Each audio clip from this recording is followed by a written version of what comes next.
It's Red Eye Radio. Gary McNamara and Eric Harley talk about everything from politics to social issues and news of the day. Whether you're up late or you're just starting your day, welcome to the show. From the Uniden America Studios, this is Red Eye Radio. Hello and welcome. He is Gary McNamara. I'm Eric Harley as we turn it into a Monday. Gary, how are you? Happy St. Patrick's Day. Yeah. Or as they say in Ireland, Happy St. Paddy's Day. Yeah. Oh. The Irish version. So, yes. All right. It was 25 years ago today that I made a decision that made it so I'm here now. At a bar? No? Actually, it was at a bar. I figured. It was at a sports bar. That wasn't a lucky guess. That was probability. It was it's actually at a sports bar. Yeah, I get it. Where basketball, was the tournament had started. And I had lunch with one of our old bosses who was really, I tell you, I really had some of the greatest interviews of all time. I remember one time I had an interview, and it was like we finished the interview, and the guy who would have been my boss if I accepted the job, which I did not, said, come on over to my house. We go over to his house. Have a beer. Let's watch some football. Then another interview that I had, and I was on the general manager's boat heading down the Columbia River. He goes, have a beer. I go, well, I really shouldn't. It's an interview. Yeah, but I'm the one interviewing you. and I'm drunk off my backside right now. So have a beer. You should probably drink one. All right, I'll have one beer.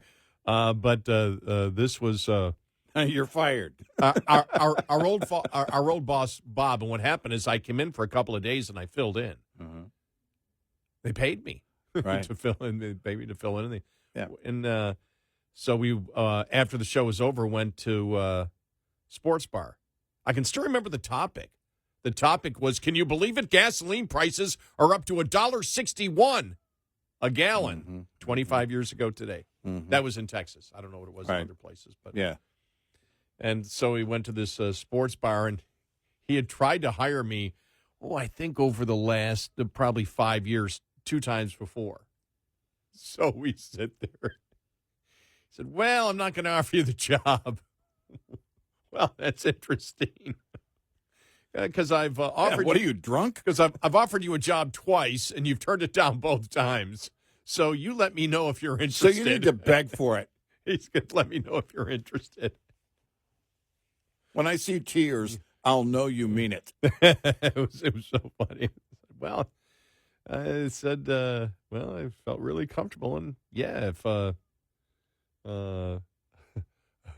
I'd love to work here if you want to have me. Yeah.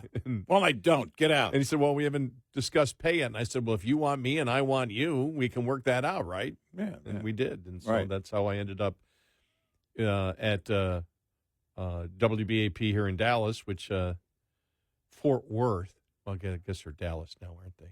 Mm-hmm. Ooh. And at that time it would have been Arlington. It was Arlington, yeah. It was actually in Arlington, the Arlington studios. And so I ended up here. Yeah, but, good. Here we go. So St. Patrick's Day is always a day I remember. Yeah, good. Besides that, oh, my God, what weekend. The Democrats. I mean, they're just completely lost. Well, it's, when you have no leader, they've had no leader really for at least 4 years. It hasn't been just during the Biden years. I would say after Obama was no longer in office. And remember, at the end of his second term, they were going, he really didn't do anything for us.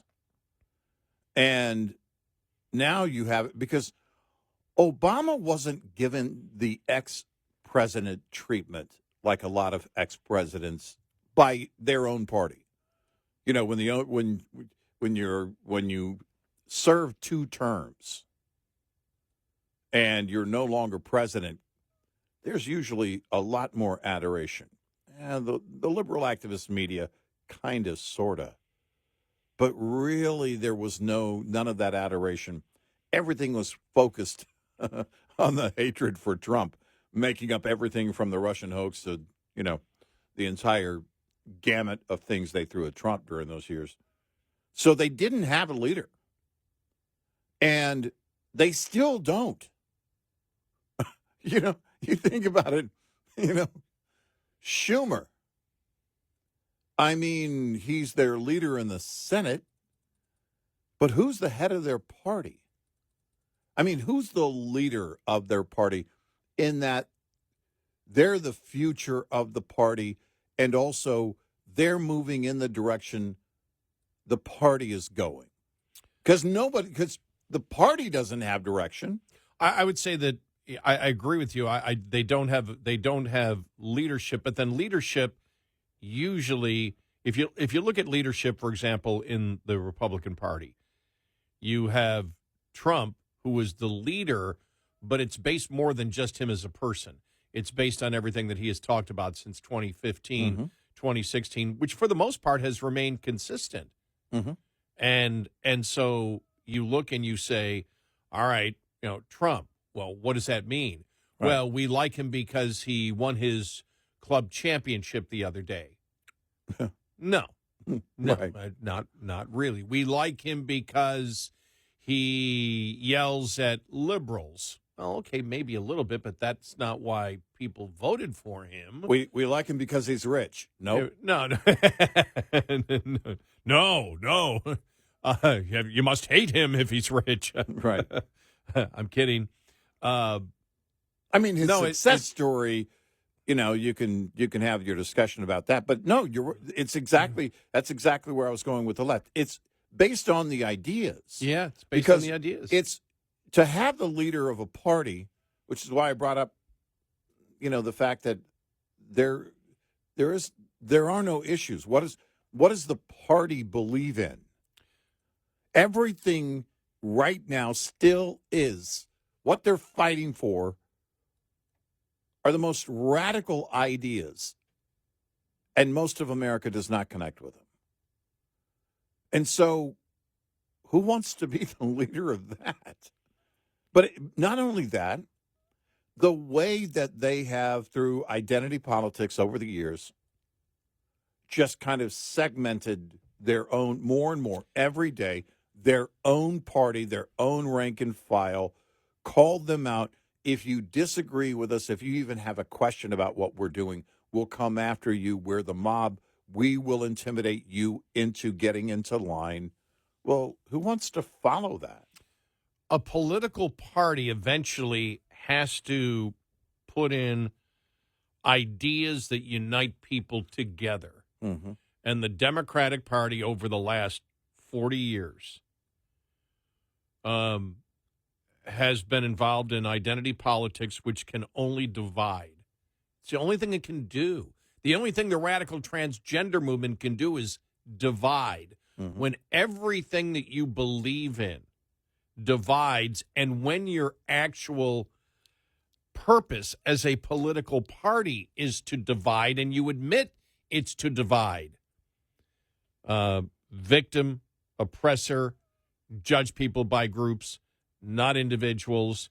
Let's get to the insane. A man can be a woman if a man says so. New set of victims tomorrow, which means the other victims are now the oppressors. If you're a victim today, you're going to be the oppressor tomorrow. Chuck Schumer is now an oppressor. Yes. I mean, it was just, I'm just getting the biggest, Friday, I'm just smiling. I'm like, they're just, and I think the best description, and, it's funny because I've been online, all my stuff, all my papers are over in the other room. Yeah. All my reference papers. Right. But Michael Schellenberger wrote a column, I think it was on March 5th, after the president's joint speech, or speech to the joint session of Congress, and he wrote what we said. The Democrats have nothing.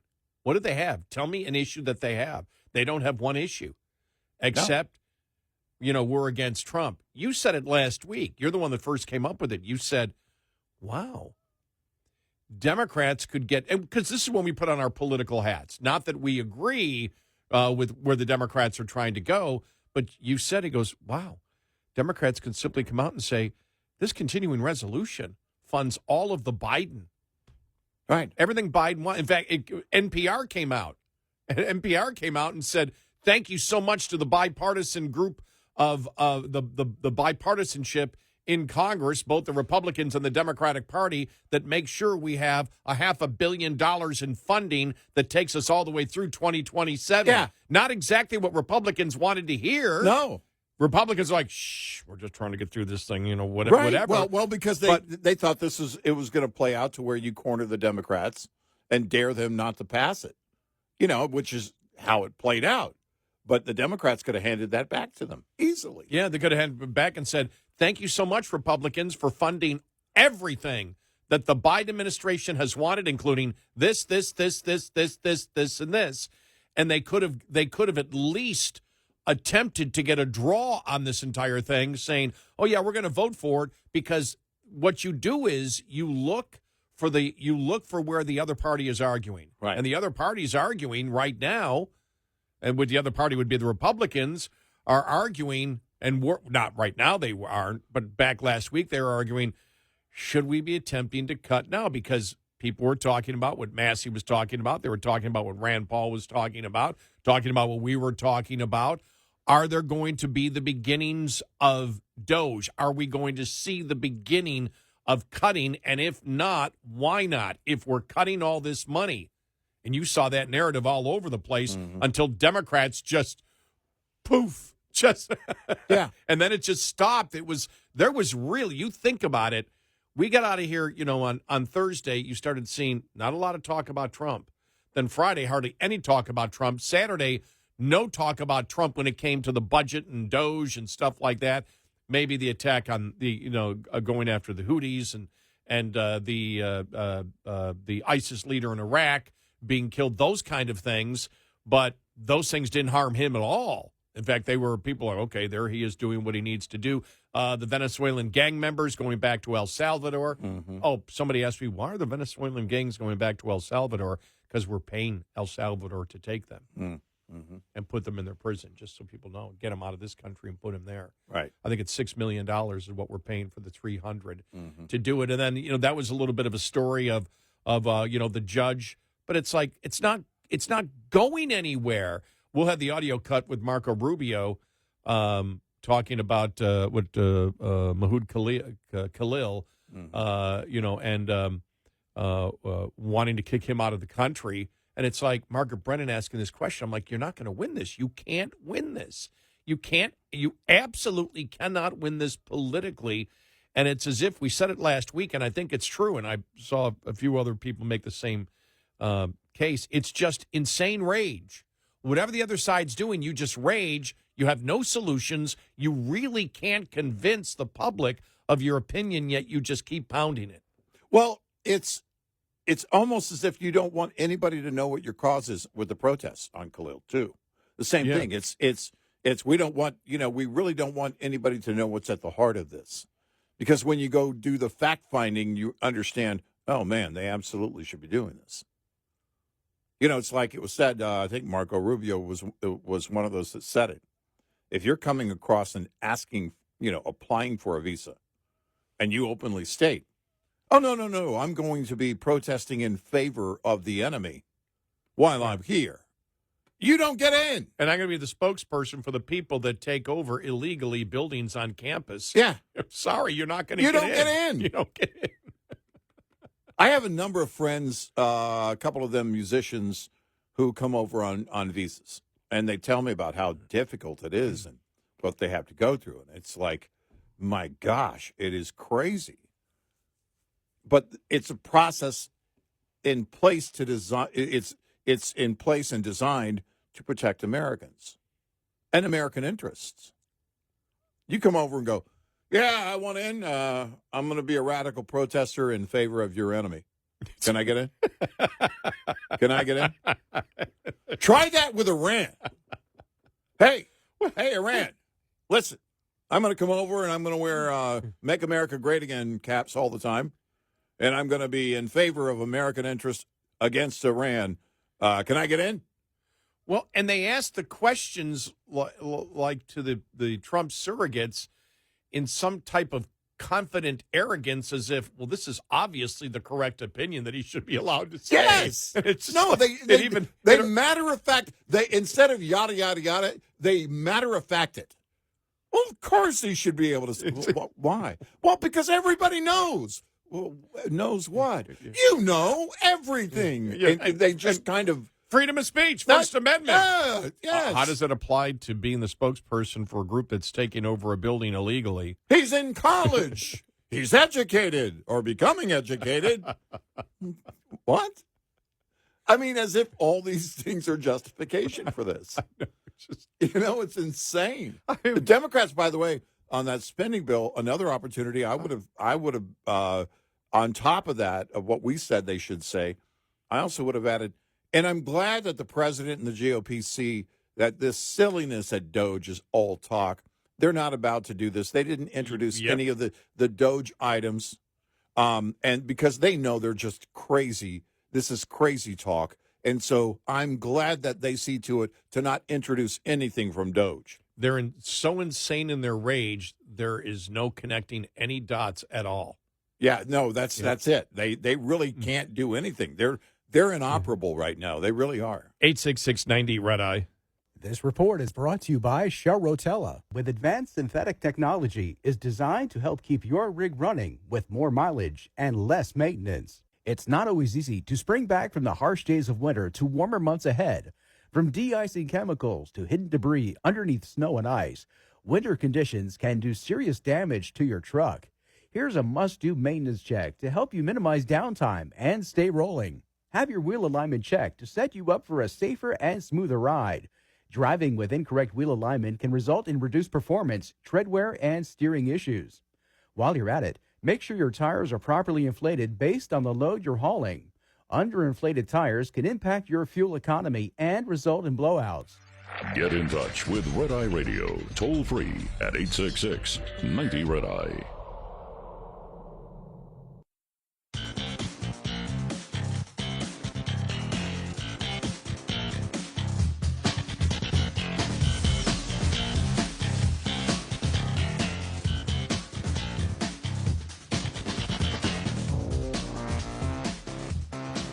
It's Red Eye Radio. He is Eric Harley, and I'm Gary McNamara.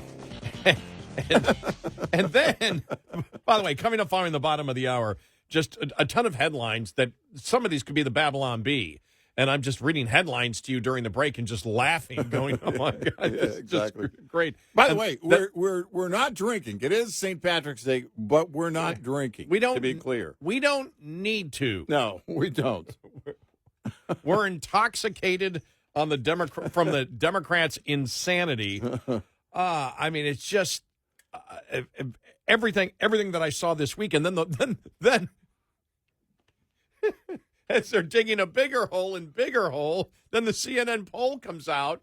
That combined with the Quinnipiac poll a couple of weeks ago that had the Democrats at 21%. Mm-hmm. Now, this is CNN's lowest ranking ever for Democrats at 29, so it's somewhere between 21 and 29%. I think 21% probably is closer. Probably. I was going to say that's actually probably pretty generous. I question the poll that it's as high as 21. No, 29. I know. No, theirs is 29, but the one that came out, you question if it's as high as 21. I question whether it's even close to 21.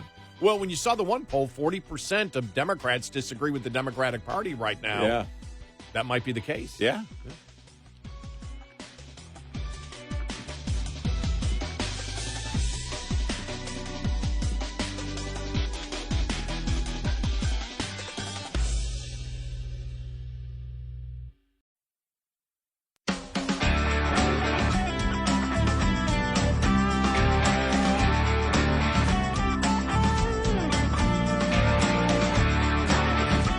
Listening to Red Eye Radio. from the Uniden America Studios.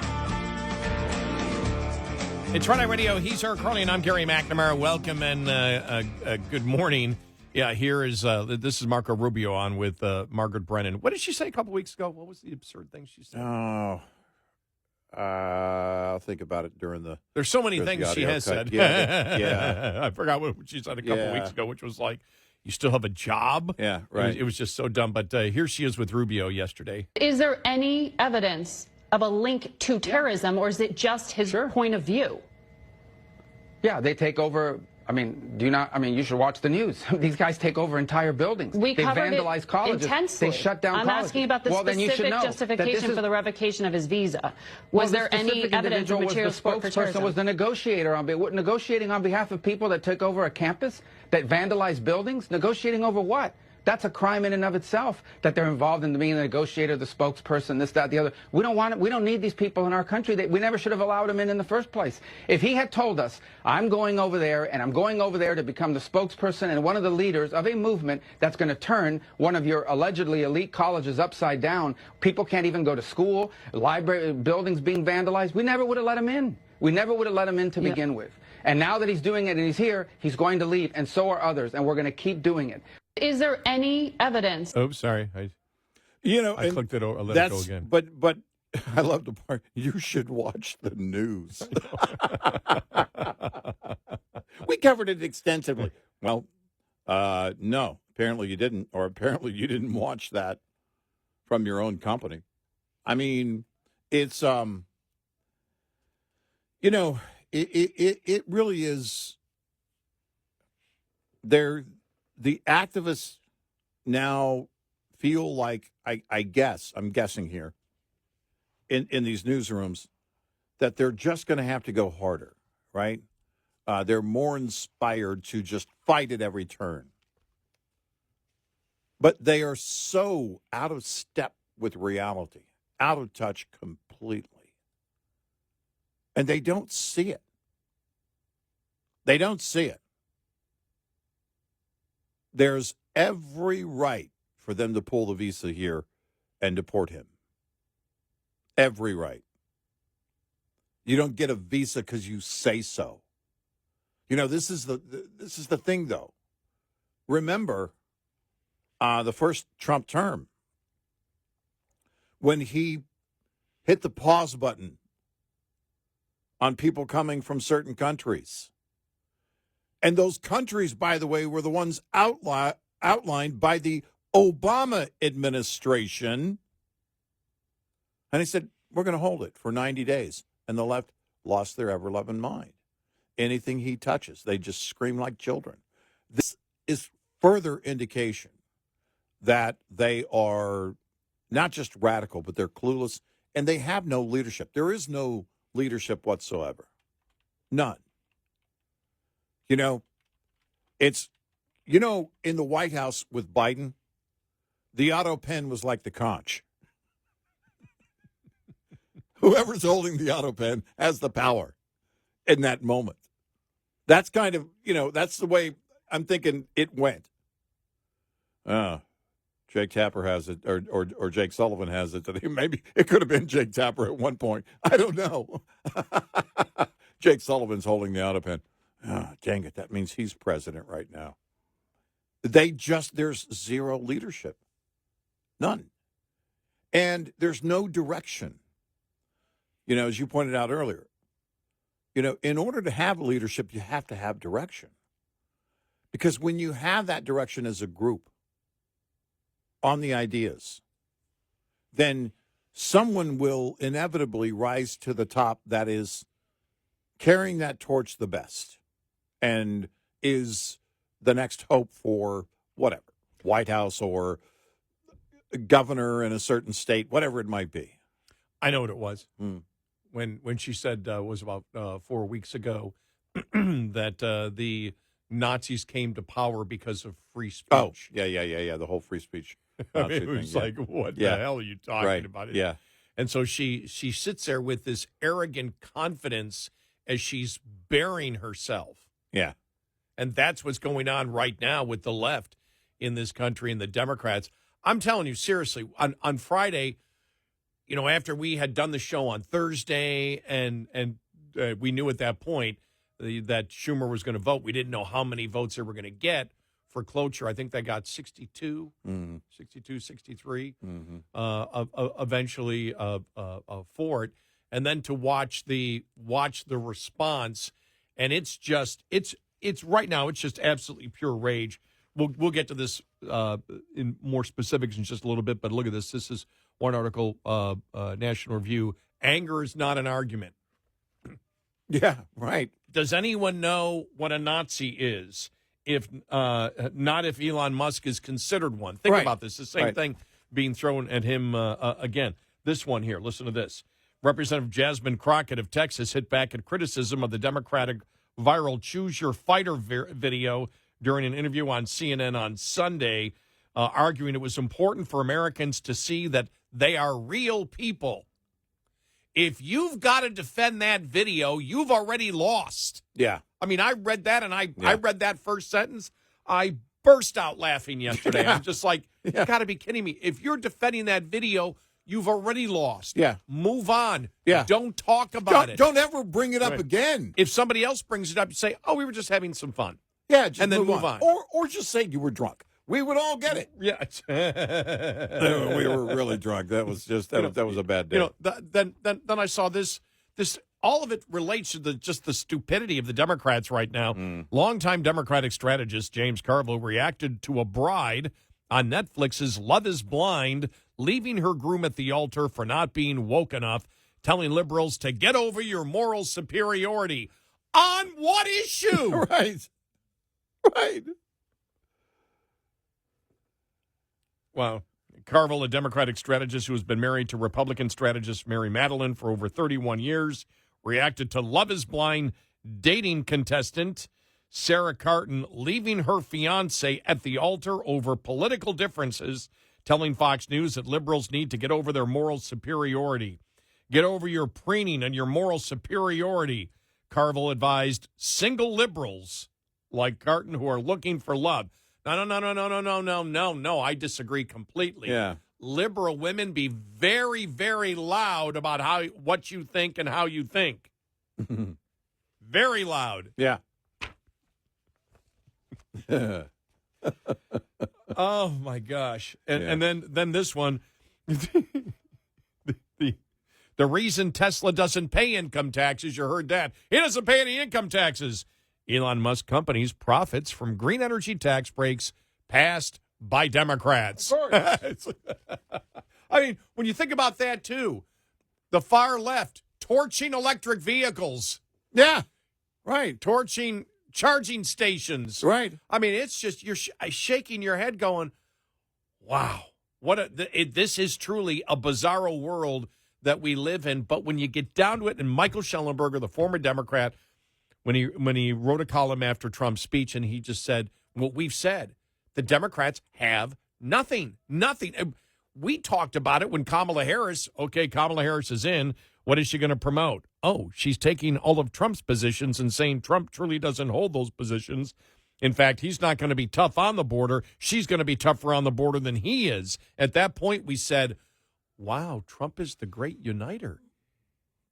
He brought the opposition candidate over to his side on all the issues where, in fact, she's saying she will be a better Trump than Trump. Yes.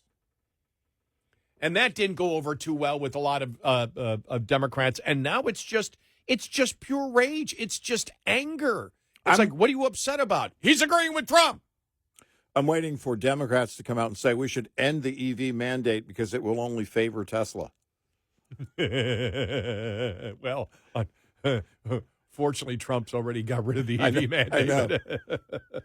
But they're probably not even paying attention to that. Well, no, I mean, if you look at it, it's like, where's California going to go? Where is there's actually several other states. In those states, where are they going to go with that? Because who's the leading EV maker in the U.S.? Tesla. It's Tesla. Not even close. And now you got conservatives buying Teslas. We stand with Trump. I'm buying a Tesla. You should buy a Tesla. And then they're just, the left is losing their ever-loving mind over it. And then Mark Kelly, Senator Kelly, trading in and getting rid of his Tesla for a gas-powered vehicle. It's like, oh, so now you're willing to destroy the world. Right. Now you're willing to destroy the planet. Well, it's like the Obama pledge. Remember the Obama pledge? Oh, my God. Oh, now that Obama's president, we'll turn the lights out when we leave the room. Anthony Kiedis is only going to flush after a deuce. No, after a number one. Yeah. No? Oh, no, after a deuce. That's right. After a deuce. Right. Yeah. Yeah. By the way, somebody should have held him to that. I don't know how to assign that or what level of enforcement there should have been, but prove it. We had warned the Democrats back then, and that was what, 2008, 2009, right? 2009. Yeah. February 2009. Yeah. We had warned them with the pledge, this is why you're going to eventually lose. Yes. This kind of stupid stuff. And don't ever, I think we said back then verbatim, don't ever do a video in the future of choose your fighter. I'm pretty sure we said that years ago. Maybe not. I could be misremembering that.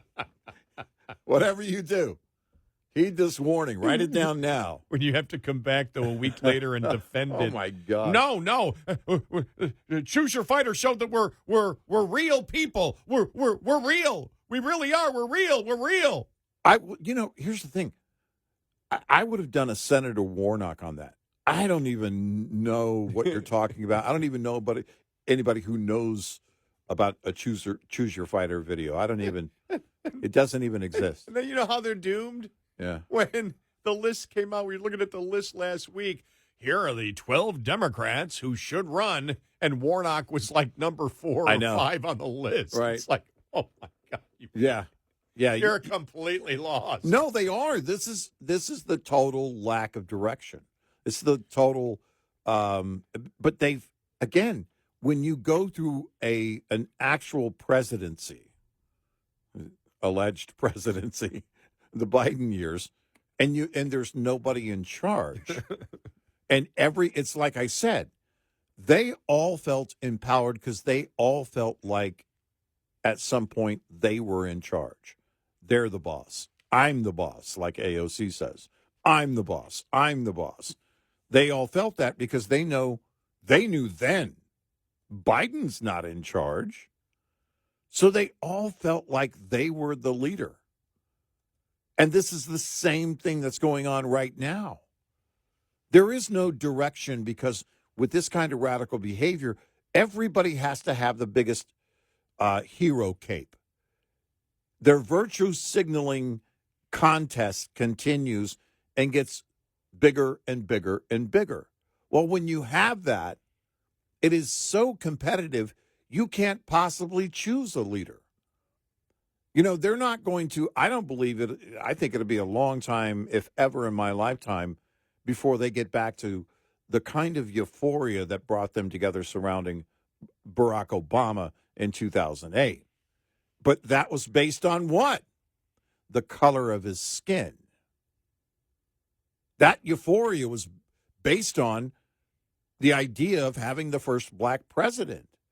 It wasn't based, remember all the celebrities, well, it's time we had how about mentioning qualifications of the candidate? How about bringing that up? Remember, who was it?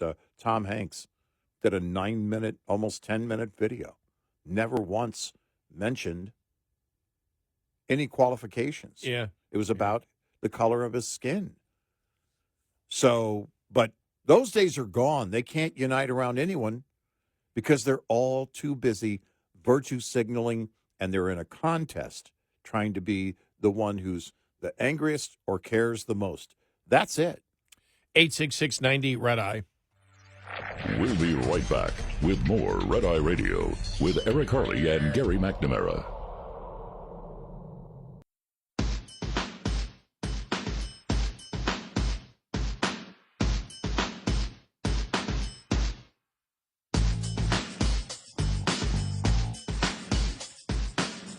It's Red Eye Radio. He's Eric Harley, and I'm Gary McNamara. Democrats criticized by other Democrats for using the for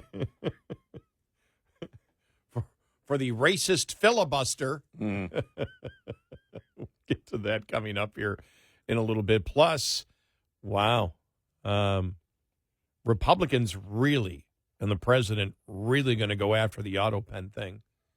Yeah. He posted something in the last hour, which is really, really, really fascinating. So we'll get to that and a whole bunch more. Man, there's just so much to talk about. And I'm telling you, Michael Schellenberger sounds like a right-wing fiscal conservative these days. Yeah, he really does. We'll let you know something that he wrote over the weekend, which was like, wow, he's correct. Yeah. But it's still like, wow. Top of the Hour News is brought to you by House Products. Visit houseproducts.com. This is Red Eye Radio on Westwood One.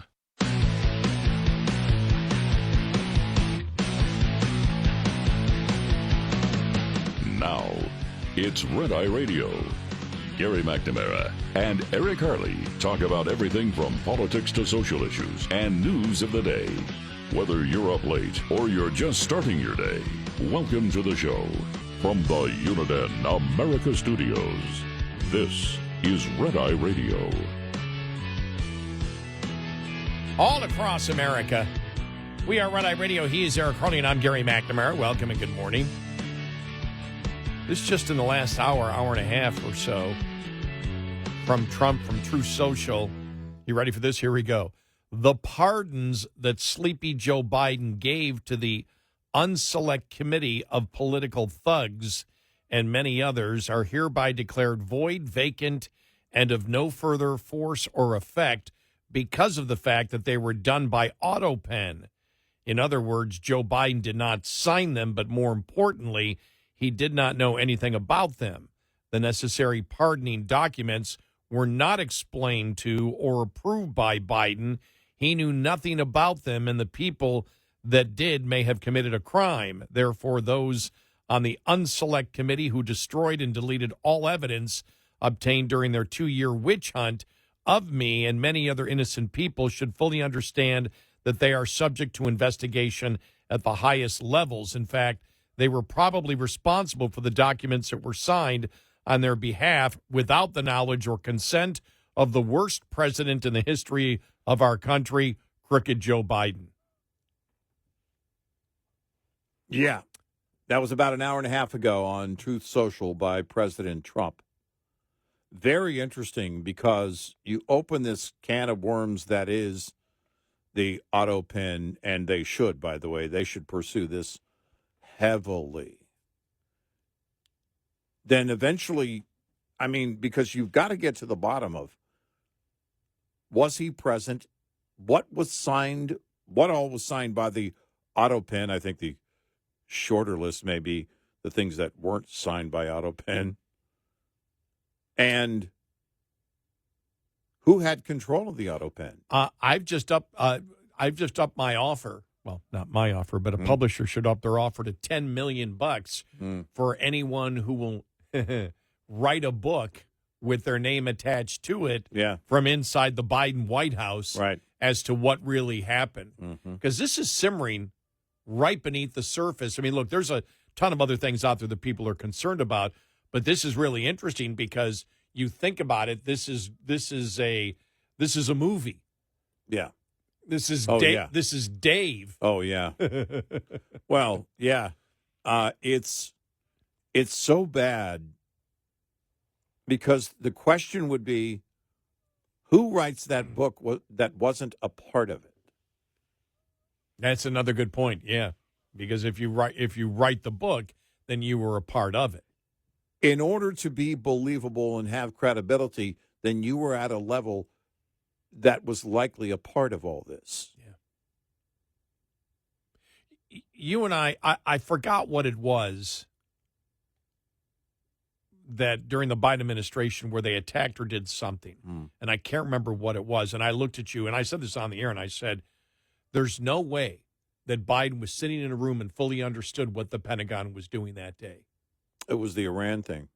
I think I think it was Iraq, not Iran. It wasn't it about the same time of what was going on with Austin? And we were asking, okay, who's in charge? Who made the call?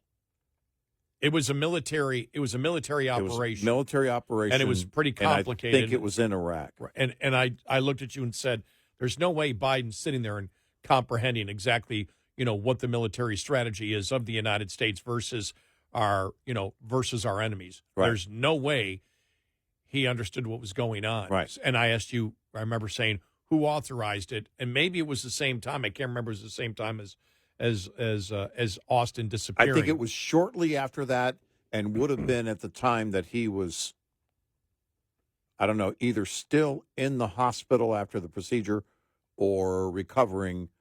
But we were asking, because it began with, why isn't there a brief statement by the White House? Even if the president doesn't go to the podium, then President Biden doesn't go to the podium, where's the explainer from anybody on this?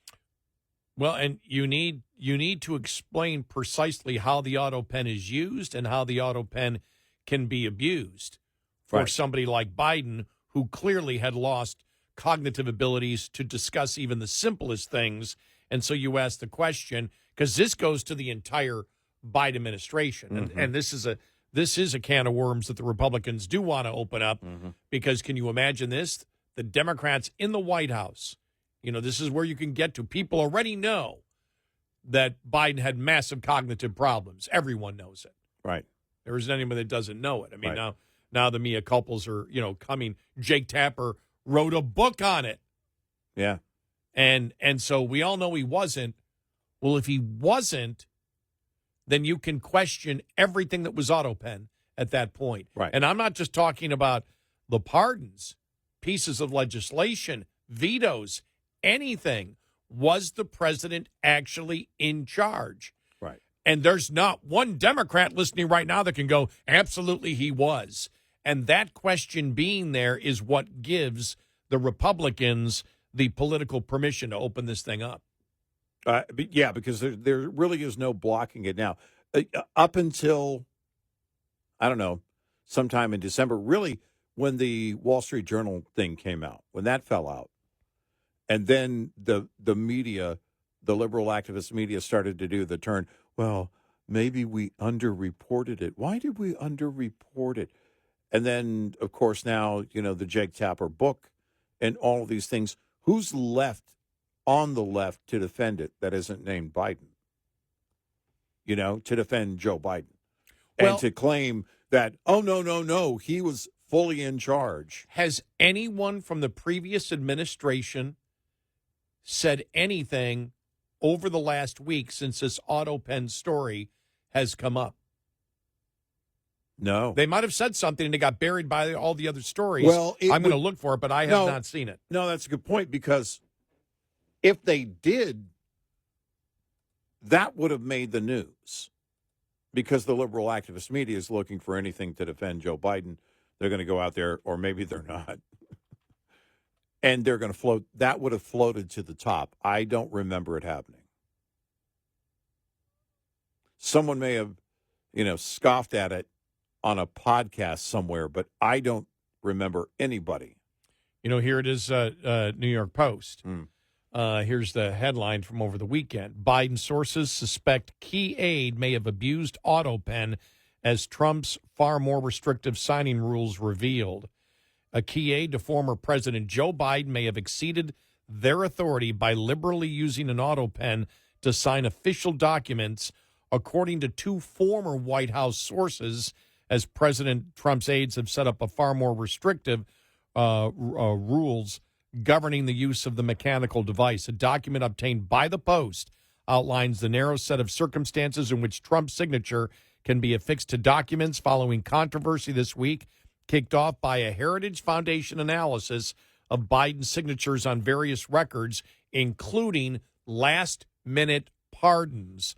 A small group of officials under Biden and Trump have been delegated the power to get documents signed robotically but the 82-year-old Biden's perceived cognitive decline sparked debate about whether some aides may have assumed his wishes in the final stretch as commander-in-chief. One Biden White House source told the Post they suspect that a key aide to the then president may have made unilateral determinations on what to auto-sign. The Post is not publishing that staffer's name due to a lack of concrete evidence, and other colleagues saying that's not true. The Biden aide, who did not respond to requests for comments, would frequently make mention of what the boss wanted, the source said, but compatriots would have no idea if it was true because the internal culture of the Biden administration was to never ask questions. This is only going to go in one direction. Yeah, there is no stopping this. It's clearly in motion on the auto pen thing. It wouldn't even matter if they tried to jump out in front of it. Because my question would be, who wants to reach out for that falling sword? Who wants to have this as the hill that they die on if you're in the liberal activist media? The only ones who will be defending Joe Biden in this regard will be the ones who were likely involved in using the auto pen, which means they're really not covering for Biden. They're covering for themselves. Quote, I feared no one as much as I feared that staffer. To me, that staffer basically was the president, the person said. No one ever questioned the staffer, period. Everyone was suspicious of this individual exceeding their authority when claiming to speak for the president, the source said, but no one would actually say it. I think the aide was using the auto pen as standard and past protocol, the Post informant said.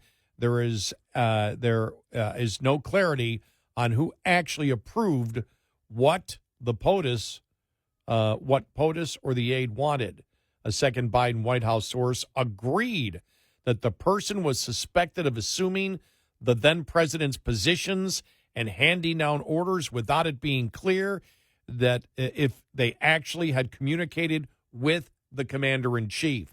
Several other former staffers, including those who in the past have offered unvarnished assessments of what they view as the shortcomings of the ex-president and his core staff, described the allegation as absurd and said they never saw the person abuse their authority. So there you go. This is going to be really, really interesting here. Yeah, it will be. I'm just going down and looking at it all, and the auto pens have been used by presidents since Lyndon Johnson in the late 60s, most notably for letters to children and similar trivial matters, but they've been expanded over the years. Wow. So, yeah, really interesting. Yeah. That it's only going to go in one direction. Yeah. And now that the president has said that, what they're daring is what they want is they want the former White House aides to respond in some way. Exactly. And I don't know if the Justice Department is going to do something that will make this go to court. We're in unprecedented territory. How do you do an investigation on whether the auto pen was used and who makes the judgment as to whether it's correct or not? We're in uncharted territory. Well, that's it. And you have to determine, first of all, how many times it was used and for what. I mean, the list of items. It's insane to think about. But you read basically the claim of the current president on Truth Social from, a little over an hour and a half ago. Were people who were involved in receiving the pardons part of the auto pen thing? I'll just do a auto pen pardon for myself. I mean, it's insane to think about. But in an era of using the FBI and the FBI brass getting involved in the entire Russian hoax equation, and then going after parents who are issuing a concern at a school board meeting and deeming them terrorists, you can't rule anything out. If these people are willing to do this, look at everything COVID. I mean, You look around, and it's insane. The abuse of power, the misuse of everything, including weaponizing the DOJ over these last several years, then tell me how you would rule this out. Just looking at Snopes here, Biden may have signed documents with AutoPen like many presidents before him. That's not the allegation. Not the allegation. Nope, it isn't. This is where, and I was doing some of this, during the top of the hour break, looking at some of the reaction to it. Well, no, we fact check it and it's false and blah blah blah, and Trump can't reverse the pardons, and no, that's not the legal question. The legal question is it legal, and who used the AutoPen to begin with? Not what Trump can do about it. It's where it goes legally, going back to what the AutoPen was used for, including pardons, and who was in charge of making those decisions. And was Biden aware of it? Right. And the reason is it's politically justified because Biden had to drop out of the presidency. Yes. And then everyone was asking the last few months, who's in charge at the White House? Because obviously his cognitive abilities have diminished drastically over the last decade. Right. Well, you had a special counsel that, basically came up and said, well, he just doesn't understand the questions. He doesn't have the mental capability of, and the fact that he was no longer in the race. His own party recognized that. Everybody knows it. There's no way to deny it. Even Joe Scarborough admits it now. Well, I didn't see it. Yeah. Oh, I don't know how I missed it. 866-90 Red Eye.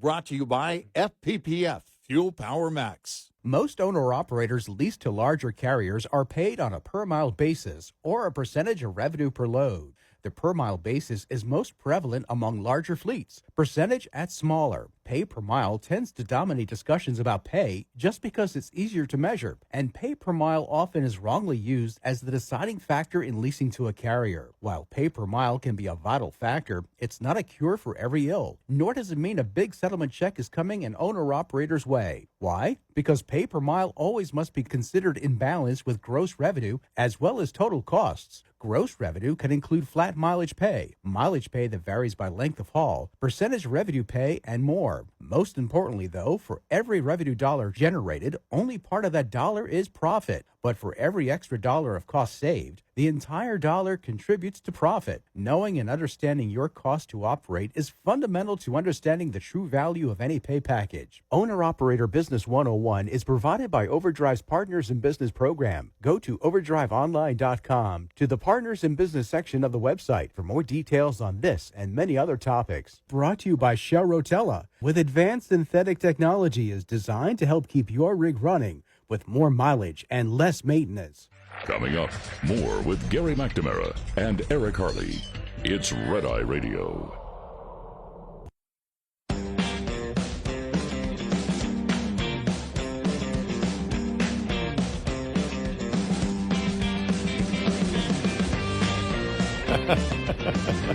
He's Eric Harley, and I'm Gary McNamara. I'm just chuckling all the response that we get. Would the aide be Dr. Jill? That seems to be unanimous right now. Would that be the aide who used the AutoPen? I think, there's that stands to reason. It wouldn't shock me if that were the case, but it's in order to get there, if you find out how many times it was used, you have to get to the bottom of basically them, the Biden team or former Biden team, explaining why it was used. Mm-hmm. They're the ones that have to come out. Jake Tapper has now written the book, after fighting it tooth and nail. Joe Scarborough even has come around. I don't know how I miss it. Well, you apparently couldn't handle the truth. It's a legit allegation based on the evidence, and the evidence is the public believes his cognitive abilities were seriously diminished. Yep. And that he couldn't run for president. You look at what the special counsel said. Yep. The same thing. Yep. He wouldn't be competent to stand trial. Right. You see all these things and you say, all right, did he fully comprehend everything that hits you every day as president, which is 100 things that hit you? Was he actually aware? And there's doubt in a significant portion of the public that he was actually in charge. Yep. I mean, there is no way to really defend it and argue against it. There's no one anymore saying, oh, no, he was fine. There was no reason for him to use the pen. There was every reason for them to use the pen. Did they have authority to do so?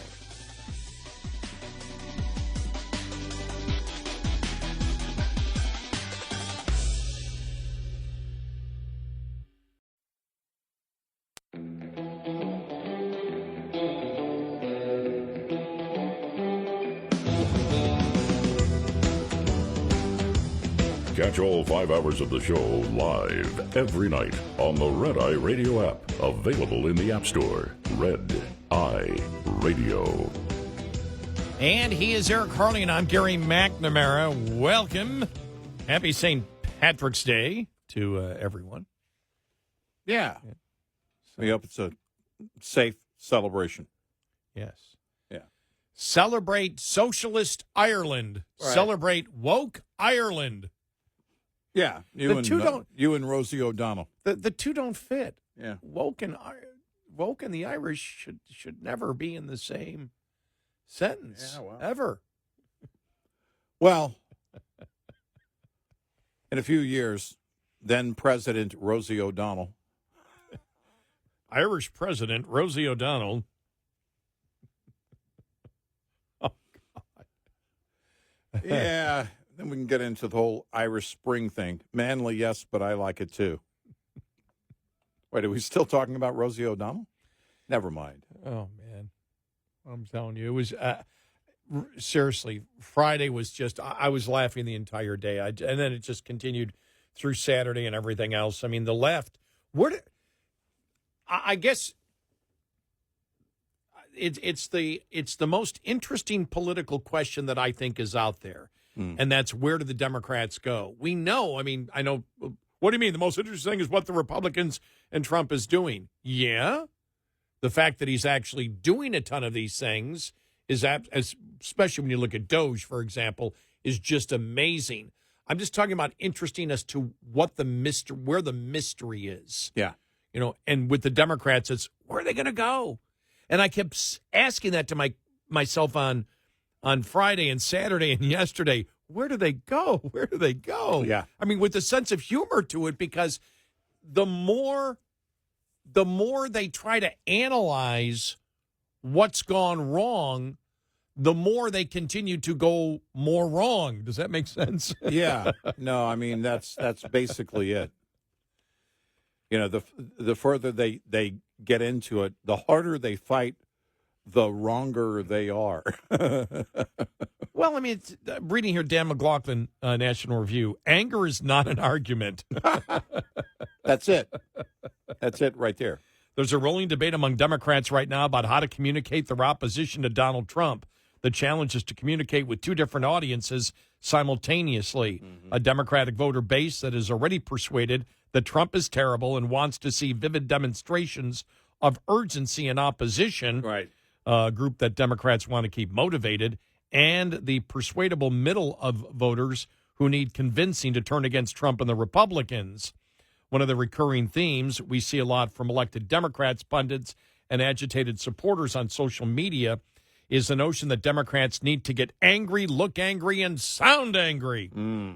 Now, righteous anger has its place as a natural outgrowth of political arguments, and spitting a certain amount of fire is a tried and true method of riling up your partisan base. But there also seems to be a widespread misunderstanding, which is especially prominent on the left side and results from some particular characteristics in progressive ideology and the Democratic voter base, to the effect that anger is itself an argument. Yeah. That the anger doesn't represent anything specifically on an issue, it's just anger against the person. Well, no, if you read it, if you watch the body language and you read, through the inflection when they're trying to make an argument, it's basically what they're saying is, I must be right because look how angry I am. Yeah. I couldn't possibly be this angry if I were wrong. Anger, virtue signaling. Yeah. I'm more concerned than you are. About what? What issue? This is why they don't have leadership, by the way. They're all in competition. We said this going into the 2020 election season, that the idea would be during the primary for the left, who hates Trump the most, right? It's a virtue signaling contest. And so now it's who's angriest that Trump is president? Well, it has to be me. Look how angry I am. Well, get out of the way. I'm angrier than you are. This is why they don't have any leadership. Because, number one, they don't have any issues to stand on. They're not winning on issues. But also, they really can't come together because each of them wants to prove to everybody else that they're angrier than the rest of the world. But they can't explain it. And they can't explain it. Because the symptoms of the demand for anger are everywhere. It was on full display during Trump's joint address to Congress with Al Green's cane-shaking outburst and Democrats holding up protest signs. Online, Democrats were excited by Representative John Larson's shouting outburst in a hearing about DOGE. One high-profile account emblematic comment was, "This is how mad everyone should be." Democratic politicians are performatively angry, even in semi-private settings. It was reported the press heard what they believed to be Senator Kirsten Gillibrand of New York screaming inside the Democrat senator's private lunch on Thursday. At the House Democrats' annual policy retreat, AOC declared there is a deep sense of outrage and betrayal over the Senate Democrats deciding not to shut down the government. And CNN reported that one member said the Democrats in Leesburg were so mad that even centrist Democrats were ready to write checks for AOC for Senate, adding that they have never seen people so mad. If you've been on social media, you've seen it from Democratic voters, too. There's a palatable sense that there's not enough. It's not just enough to express opinions and arguments disagreeing with Trump. One must boil with rage and grief. The problem is this is not how arguing works. It's neither logical nor notably effective. Logically, it does not follow that your argument has more merit if you get angrier. If I see you do something I think is horrible and you see me do something you think is horrible, but you get angrier, that does not mean that what I did was worse than what you did. It just means you had a stronger emotional response. Thinking otherwise is an immature response. Deploying disproportionate anger as a means to overwhelm rational disagreement and avoid probing questions and the need to back up your assertions is a species of emotional blackmail. Unfortunately, the progressive framework of treating subjective offense as legitimate argument, independent of objective reality, and immune to question my truth. Oh, I love that.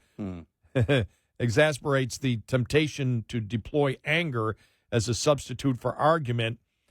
The tactic is also not enormously effective, or at least it has severe limits. In real life, getting angry does not turn you into the Incredible Hulk. It just makes you unpleasant. And I think that's where Democrats are now, because they're absolutely losing it. And it's now, we're not surprised. It's wonderful to see, but it's the exact kind of emotional response when you practice the oppressor victim narrative and you employ identity politics. Yeah. And as we've said, the misogyny of the radical transgender movement. When that gives the public an indication how you think, when you get angry and you only tell people half the story, right, and you get furious, but you're leaving out a key part of the story, people aren't stupid. Well, and you know, they get to where there's a smaller and smaller fraction of the story that's presented. It's basically a claim, and then they ride that claim and repeat that claim over and over again. That is often on the wrong premise, which means it's false from that point on, but they don't care. You know, it's Margaret Brennan. You know, it's all of these things that where they think if they just state something, boom, then there's not going to be a response. Well, they won't have a response for this.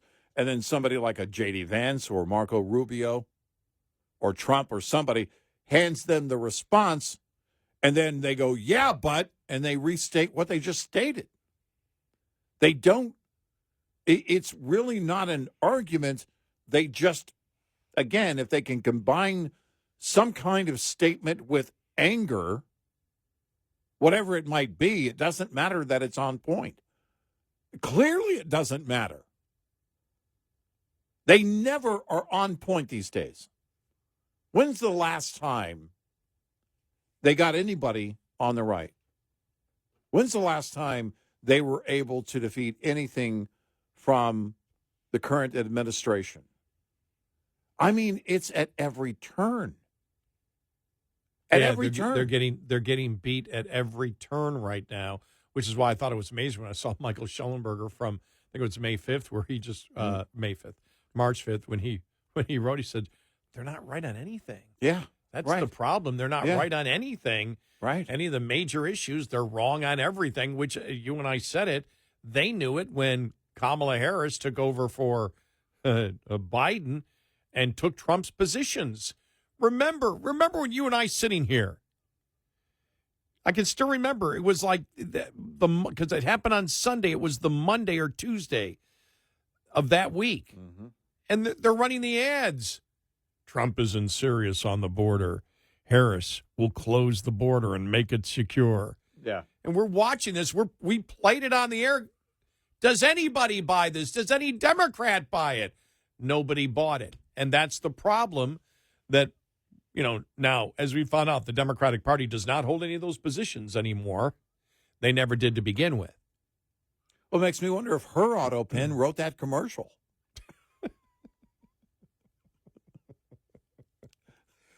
It's because it really is. It was so weirdly, overly mechanical. I mean, kind of going through the motions. It was just beyond awkward. It was awkwardly awkward. Oh, when you had Sinema and other Democrats pounding AOC and the other ones on their hypocrisy on the filibuster. Yeah. The debating wasn't even between Republicans and Democrats. It was all Democrats. I'm shaking my head going, wow. Yeah. Now, right. We always wondered when it would blow up.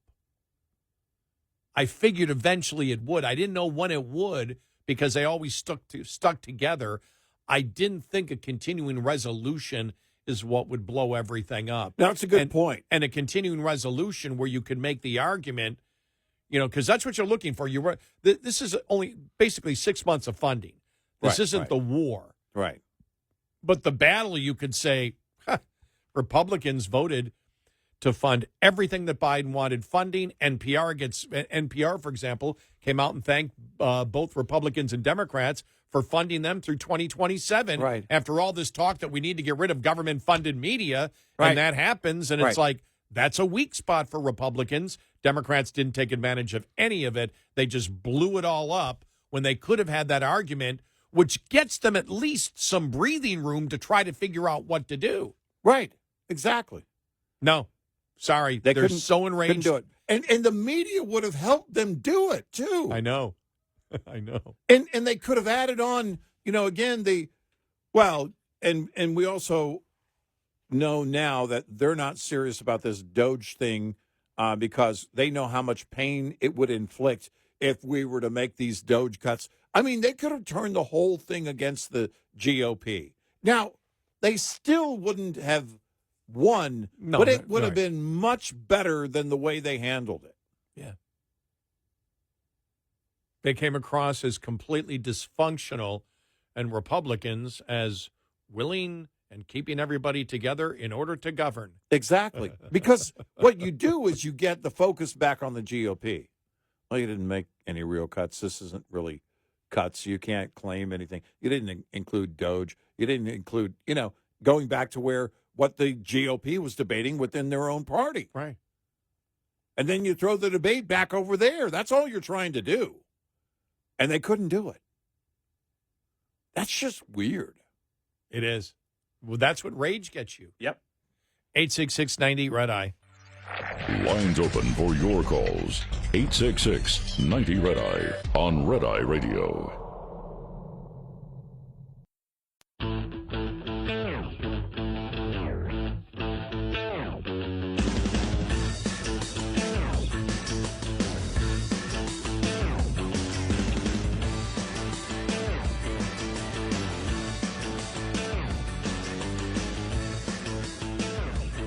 It's Red Eye Radio. He is Eric Harley, and I'm Gary McNamara. Welcome, and good morning. Yeah, the Democratic Party will be a lot of the discussion we have today, as you can just see, just falling apart this past weekend. Mm-hmm.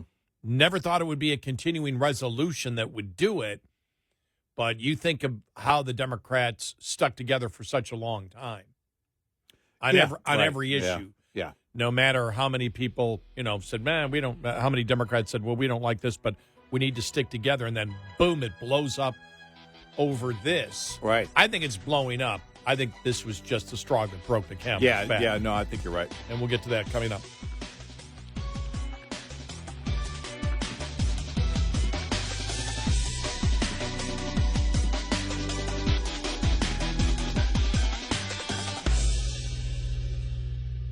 This is Red Eye Radio on Westwood One.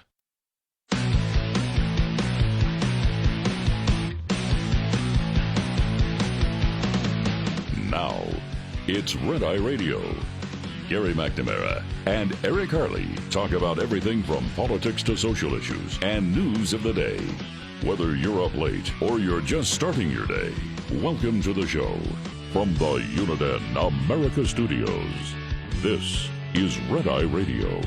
All across America, we are Red Eye Radio. He is Eric Harley, and I'm Gary McNamara. Good morning. Welcome. Thank you so much for being here this morning.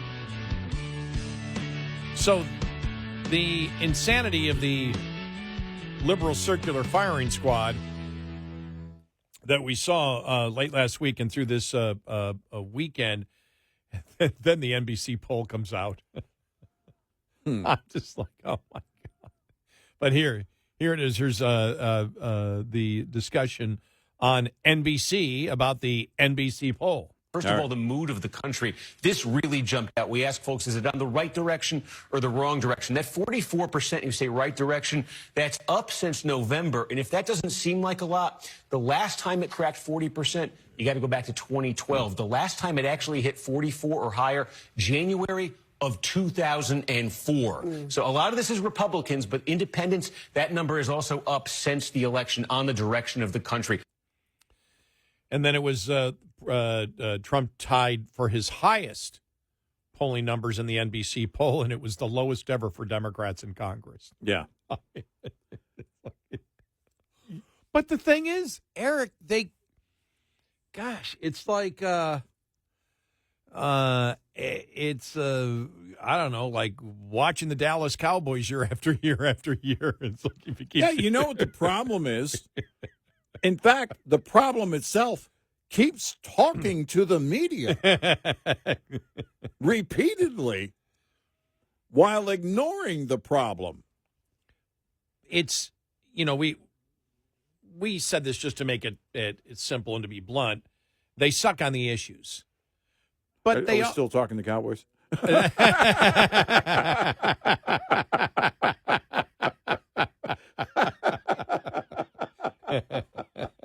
But they also suck in their explanation.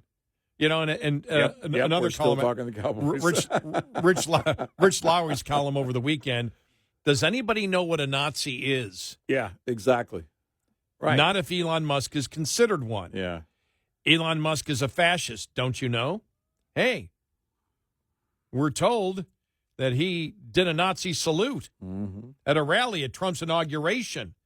And Teslas are swastikars or Nazi mobiles. The New Yorker's gloss on his work with DOGE is techno-fascism comes to America. Yeah. The absurd but widely cited Yale professor Timothy Snyder says Musk wants the United States to collapse. His sort of oligarch sees local fascist as a tool to destroy the functioning democratic state everywhere. The Bulwark says Musk occupies a Nazi-adjacent space, and Robert Reich has deemed him a neo-fascist. Are you bored yet? That's what he writes. Right. It doesn't matter how childish or cliched Nazi comparisons are. Progressives and the most deranged anti-Trumpers cannot give them up. Barack Obama once joked that Rahm Emanuel losing his middle finger would render him moot. Likewise, the left and Trump's fiercest antagonists would find their moral vocabulary drastically impoverished if they couldn't call people on the right Nazis. You'd almost think when they use an online source and type in the word bad that the two synonyms that come up are Nazi and fascist. I remember covering an anti-Iraq war march before the 2004 Republican convention in New York City, and Nazi was all over it. George W. Bush and Condoleezza Rice, then in parentheses, now the nice Republicans, were supposedly Nazis for invading Iraq. It's true that the Nazis invaded other countries too, but it was never to try to set up a democracy where none had existed before. It doesn't matter if a Nazi comparison doesn't remotely compute. It's the pleasure of the sound of the word and the maliciousness of the charge that makes the smear so irresistibly pleasurable for those who make it. Musk, and this is true, Musk is a techno-libertarian who has absorbed elements of Trumpian populism. He's an immigration hawk, an opponent of the Ukraine war, a fierce critic of legacy media, and an anti-elitist. None of this remotely scans with Hitlerism. Libertarianism is the opposite of Nazism. One fears the state, the other glorifies it. Anti-interventionalism is the opposite to Nazism. One seeks to avoid military conflict, the other welcomes it. Small democratic populism is opposite to Nazism. One considers popular consent paramount, the other imposes totalitarian rule. Nazism isn't a point on the American political spectrum such as if you are a few clicks to the right of the old Republican consensus, you've entered brown shirt territory. Yeah. It is profoundly anti-American to believe that our country is heavily influenced by and sometimes actually led by neo-Nazis, always on the verge of committing the worst crimes known to humanity. It's not just that many of these people need to read a book. They need to get acquainted with the country where they live. Needless to say, Nazism is not and never was normal. It was born of the wrenching destruction of World War I and represents a fundamental break with the norms of Western civilization. It was irrational, bloodthirsty, and obsessed with racial purity and warfare. If Hitler merely sought to reduce the workforce of the Ministry of the Interior by 15%, he would not have been the most notorious figure in modern history. Elon Musk wants to balance the budget. Hitler wanted to murder mentally ill people. Yeah.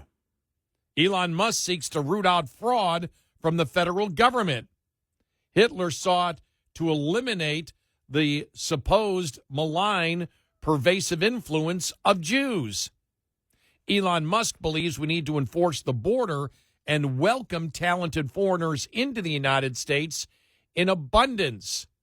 Hitler believed he had to conquer Europe and cleanse the East of Jews.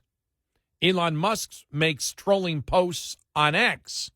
Hitler made a prophecy that if war came, it would bring an annihilation of the Jewish race in Europe, and so on. It's tiresome, of course, to point this out, and the sheer overuse of the Nazi charge means that it has lost much, if not all of its sting. Still, as long as the other side remains so attached to this smear, we should not lose our outrage at the poisonous idiocy of it. So there you go. I just wanted to read that because it's so... I mean, they're using the same thing that America knows isn't true. Yeah. America knows Elon Musk is not a Nazi. Of course. America knows that Trump is not a fascist or a Nazi. Right. They know it. Yep. And again, everything that's pointed out here, it's also beyond cumbersome to sit and listen to it. The everyday person has tuned it out completely. The left really, in that regard, is only appealing to the left. That's it. I mean, their own little crowd that's left of it. Remember at the end of, the after Election Day and it was all over. Well, we kept calling him Hitler. Maybe we shouldn't. A few Democrats. Maybe we shouldn't have called him Hitler at every turn. Speaking of Trump, in this case, not Elon Musk, but same idea. Maybe we should quit calling them Hitler all the time. Well, no, the thing is it's all they've got. There's nowhere else to turn for them because they can't go at them on the issues. No. They just have to keep repeating it. They just have to keep calling him Hitler. Fascist. And it's really lost everything. There is no sting to it at all. None. But the more they say it, again, the more attention, I think negative attention, they get on themselves. It's bizarre to watch. And I've been you and I have been paying attention to Michael Schellenberger ever since the Twitter files, and also before that, his work with the homeless, especially on the West Coast. So we've been following him for a long time. Again, was never a huge Trump supporter, right? Not a huge Republican, whatever. And I look at him as sort of a barometer of where maybe independents are thinking. And for example, one thing when it said Trump is weaponizing the Justice Department, say the media, because of the speech he gave the other day. And Schellenberger writes, Trump is weaponizing the Justice Department, say the media, except he's not. In fact, he's right to investigate the many abuses of power by the Department of Justice and the FBI. The real reason journalists are lying about the weaponization of government is because they directly participated in it. Yeah. And it's true. Yep. And, this is the whole thing about, Trump's going to go after his political opponents. No. He wishes to have investigated those people who went against him, as he believes, illegally. Right. And he wants it investigated. Yeah.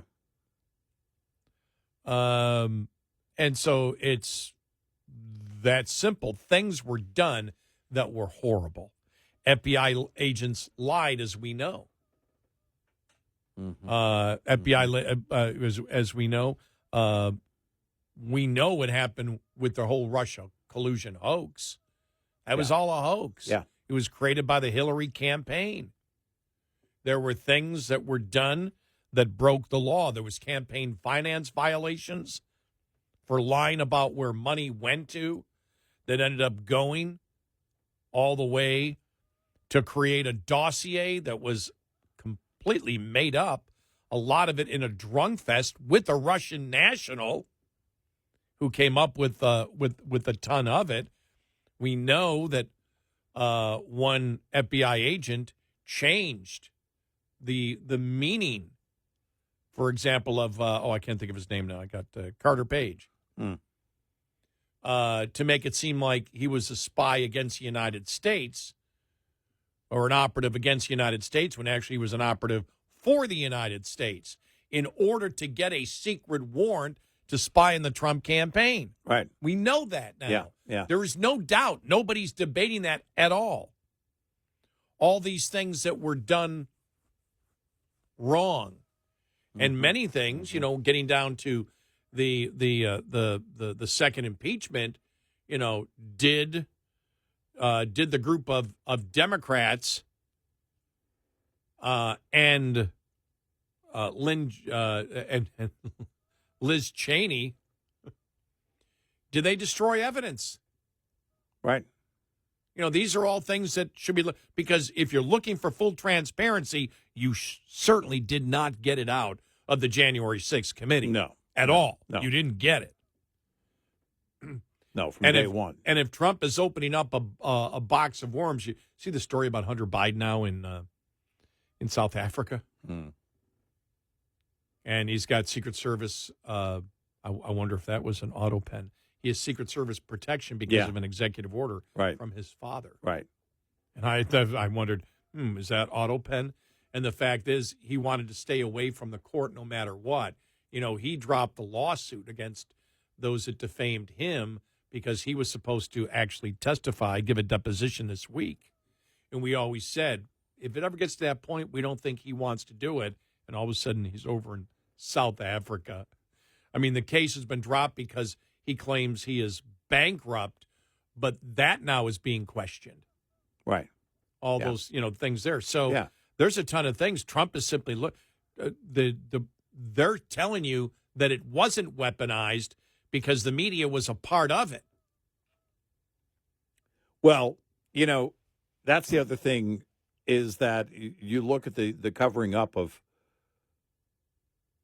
his, whatever was going on with his mental situation, his cognitive abilities and wherever they were, this massive cover-up.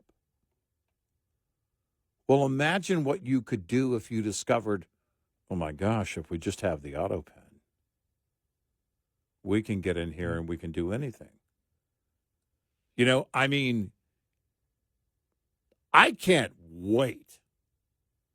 I cannot wait until this thing starts to open up. And now there's no way that it won't.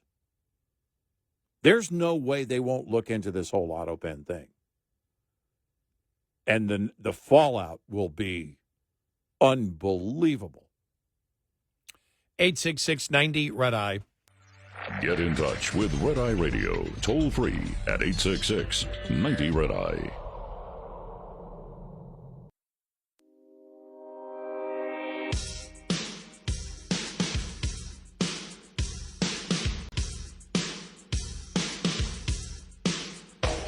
It's Red Eye Radio. He's Eric Harley, and I'm Gary McNamara.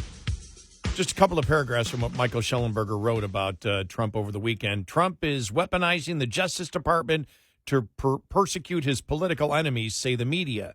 Trump calls for jailing his perceived opponents in Justice Department speech, reported NBC. The president intends to bend the vast powers of the federal law enforcement to his will, wrote the New York Times, in the pursuit of an anti-crime agenda and perhaps vengeance, the Washington Post said of Trump's speech. It violates all norms, and according to CNN, Trump vowed to use the Justice Department to target his own enemies.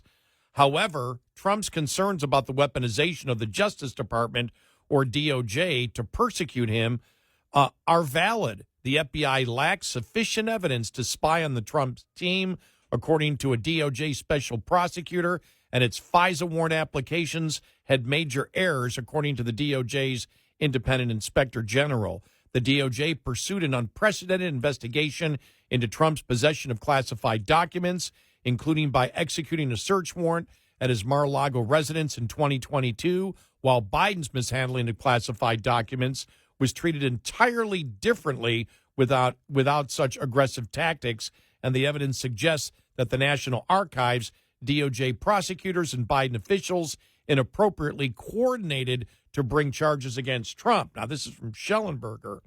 Thanks in part to our reporting on the Twitter files, we know for a fact that the FBI deliberately sought to deceive the American people through an elaborate disinformation campaign regarding the Hunter Biden laptop. The FBI knew the laptop was authentic by December of 2019, something that we brought up for the longest time, and nonetheless misled journalists and social media platforms into believing a false conspiracy theory that it was Russia disinformation.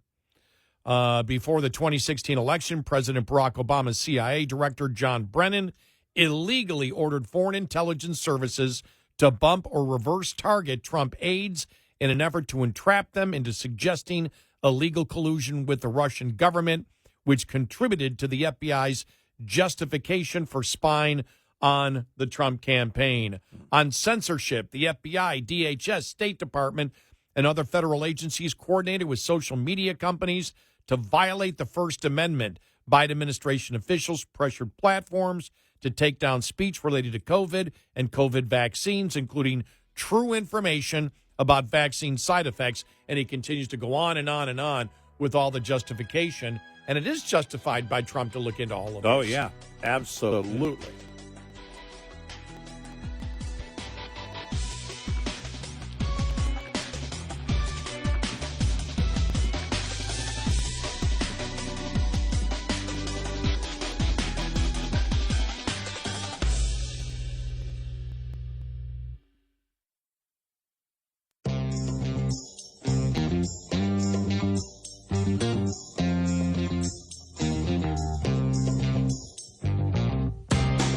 Catch all 5 hours of the show live every night on the Red Eye Radio app. Available in the App Store. Red Eye Radio. And he is Eric Harley, and I'm Gary McNamara. But I do look at Michael. We sort of had this. I don't know if we ever had this talk off the air. I think we've had it more on the air about Michael Schellenberger. But I use him as sort of barometer as where independents that are sane are looking at what's going on.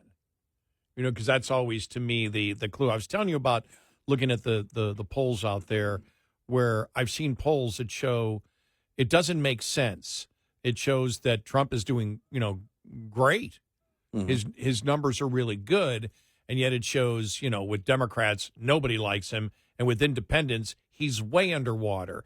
And I looked at you today and said, doesn't make sense. He cannot have the numbers that he has and be that underwater with independents unless the number of Republicans being sampled is so great because independents have become Republicans, and Republicans are now a much smaller. Actually, schmaller. Give me another green beer. Is the actual demographic of independents is much smaller than we think. Otherwise, it doesn't make any sense. Yeah, right. But when I look at a Schellenberger, look at him here. Here's what he wrote here. Now, this isn't on the weaponization of government. This is on any cuts to U.S. government funding of medical research will kill millions, say the media. But cuts to U.S. government spending on coronavirus research would have saved millions, as they now finally admit. Why can't they see the contradiction? Because Orange Man, Rocket Man, bad. Yeah. Orange Man, Rocket Man. And he has the op-ed piece that was in the New York Times over the weekend. We were badly misled about the event that changed our lives. And then another headline, Trump administration cuts put medical progress at risk, researchers said. And then he writes, the former head of the UK's Foreign Intelligence Agency, MI6, told Boris Johnson early in 2020 that the COVID virus escaped from the Wuhan lab. And he's got the evidence here, the the actual briefing that was given to him. Now, that's public. That means that the U.S., U.K., Chinese, and German governments all knew the truth, covered it up, and spread disinformation. Case closed. But there's the evidence. And here's the evidence sitting right there, from the COVID-19 second briefing, the security briefing that was given in Great Britain. He goes, yes, how awful that the president would audit U.S. government medical research funding. How dare anyone question top U.S. government medical officials? It's like, hey, we're going to cover everybody. Well, yeah, I mean, you look at what's going on right now. You said it in the one of the breaks, and I think you mentioned it earlier on air. On almost every level, though, we're in uncharted territory. There is. This has not been. I mean, uncharted doesn't even start to cover it. This is, and we're far beyond scorched earth. If you look at, my gosh, the first Trump term, then Biden, and now we're just a couple of months into the second Trump term. Not 2 months yet. You're almost already you're already at the point of it being it would have to be a 30-year series. Law and Order and The Simpsons would have nothing on this because you would, in order to go into all the detail of everything that's going on. You mentioned Schellenberger. There was something else he wrote to the other day, an article that he posted, and it comes up. I get notifications by email. And it's, interesting to see all of these great minds who now see everything, because I think Schellenberger's right up there. He's not or hasn't been a conservative, but there was something else the other day that he wrote where it was like, my gosh, man, he's full on conservative if you wanted to put a label to him. And then I thought to myself, well, then again, what do the labels mean these days? What's a conservative? What's this? What's that? Depends on, I guess, who's accusing or making the case.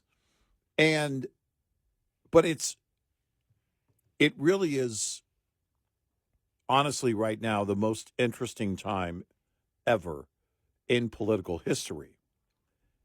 Because you've got the president trying to get us back to a point where we're back on the issues, while the left is fighting tooth and nail to keep us off the issues that matter. That's a great point. I like that. Yeah. And, because you and I have been, for years now, pointing out that, all right, what we do anymore isn't about coming in necessarily and discussing the issues. Actually, it's been more so the case with Trump returning. But it's about really the left and getting to the truth, getting through all the lies, getting through all of the, accusations and everything else. But we're at a point now where, because I really believe that they believed that they could come in and that they owned the conversation. They owned the dialogue. Look, if we got control of Twitter and Facebook, then we've got control of everything. If we can control the language and the mindset, it's not long before everything else just falls in line for us. Well, now that's not working. And I think that's why we're seeing some of the anger, if you think about any of them in the media and the liberal activist media that are still trying to put up the fight. the reason they're getting angrier is because they really thought, I mean, some of them are a little bit younger, and I think maybe they got into this thinking, look, I'm on the rise, and I'm living in a time where my side is controlling everything, and I'm going to be a superstar, and then all of a sudden, everything implodes. And it really, I think it's great that we're getting back to talking the issues. Well, one of the things we're actually talking about in recent weeks is spending. Yeah. Thanks to DOGE, the United States people are discussing spending again and the national debt and things that all of us over in our little conservative corner have been concerned about for decades and decades. And the left can't have you going back to the issues, and they also can't have any of the conversation being on the issues because it means they no longer control the narrative. I still do think, though, the Republicans aren't using effectively the fact and being very blunt about Democrats when they say, but if you make this cut, well, excuse me, isn't it immoral that we put this debt on future generations? Right. Since when were we given the authority to put debt on people that aren't born yet? Right. You want to talk about immorality? That's immorality. Mm-hmm. For what you want today, you're willing to put that on your grandchildren. Right. We fought. This country was born because of the concept of taxation without representation. Because we found a new sophisticated way to say, well, we can't do it to people alive, but people that aren't born yet, let's put the debt on them, doesn't make it any more moral. Right. And pound them on it. Use that against them. I just don't think that's been effectively used. I just thought about that now. I just wanted to throw that one in because I saw a ton of debate over the weekend. But you're cutting this, Yeah, we have to because this is unsustainable and it's immoral for us to be doing this. Because you can't argue the point. Nobody can argue nobody can argue that point. You have to find the points of debate that are not arguable on the other side. Well, and that's one of them that you can't argue. It's immoral what we're doing. I saw even a couple of people who, in the past you would associate with the right. Well, things you have to be careful about what's cut and what isn't, because it affects lives. $36 trillion. Yeah. Well, that's why you've got to bring it up because there's 2 weak spots in the polling for the president. One is the economy. Mm-hmm. Tariffs, he did okay, but when you do it in general, tariffs are okay. When you break it down, it's okay. Real popular for China, not nearly as popular for Canada or Mexico. Right. So that's the one thing. And the other thing is the public is suspicious over 50% that the cuts could hurt because we're conditioned. We want the cuts until we hear that people are losing their jobs. Yeah, nobody likes the pain. Right. Nobody likes the pain. Look, we saw it for the first Trump term. The GOP in 2016, we're going to do away with Obamacare completely. Yeah. But they're still in favor of it, even though they're concerned that the country's being hurt by it. Exactly. And 2017 GOP, yeah, well, we're gonna cut all the things, except for the good stuff, and we're gonna basically target how we pay for it. It is the pain we've talked about over the years that is required in order to get your house in order. But then this is where this is where Republicans and the administration need to be honest. President said it again yesterday to Cheryl Atkinson, about can we get rid of the income tax? Oh, yeah, the way tariffs are going, we cannot pay for the budget with tariffs. It's impossible. Yeah, we can't. Can't do it. They need to stop throwing out that fantasy because it's not true. So when you're not throwing out the truth yourself, you open yourself up. Right. And you punch holes in your own argument. Well, the administration can't figure out, Levitt last week, that tariffs are a tax cut for the American consumer. Mm-hmm. And then Mark Wayne Mullin say, no, the administration knows it's a tax increase on the public. Right. You got to get it straight. You can't have 5 different stories coming out about your economic plan. Right. But the public wants change. The public does want change in a number of areas. And that's where the administration, they're giving a lot of leeway to this administration, as they should. Yeah, right. With everything else that has happened, they should do it. Well, it's going to require big moves. In order to bring about change, you've got to have big moves in place. And, look, we'll see where it goes, because you and I have been around long enough to know the public is very fickle. Yes. And anything with pain starts to change the numbers. And that has been our warning to the administration. Yep. You have to understand that. Everybody can be with you now. They feel too much pain, they will jettison you. I've seen I've covered the American public enough to understand everybody wants the cut, everybody wants fiscal sanity, but I'm going to use my credit card. Yep. Not everyone, but enough Americans are like that. And all you need, all the changes in election, is 10 to 15 million people. Mm-hmm. That's it. Yep. And you're not in power for a while if that happens. So now, one of the things they said, Bessett's over the weekend on economics, was absolutely right, where he talked about the fact that the GDP, if we cut spending, could be affected by it. And so there could be that would be a drag on growth. That's absolutely true. Mm-hmm. Mm-hmm. But we shouldn't be counting the GDP as much through government spending as we do. Well, that's a fallacy, but it's a reality of. And that has to be part of the follow up on the messaging. Is look, this shouldn't be part of figuring the GDP to begin with. And so, but you're going to see that because it is in place and has been for years now. We disagree with that method and how the GDP is figured, but this will definitely affect those numbers. Yeah. That was a bit of honesty. Look, it's because we don't plan on spending as much. We want to put it back into the private sector. That transition from government spending to the private sector could take a temporary hit on economic growth, which is true. Right. And so I went, that's a bit of honesty. I like that. 866-90 Red Eye. We'll be right back with more Red Eye Radio with Eric Harley and Gary McNamara.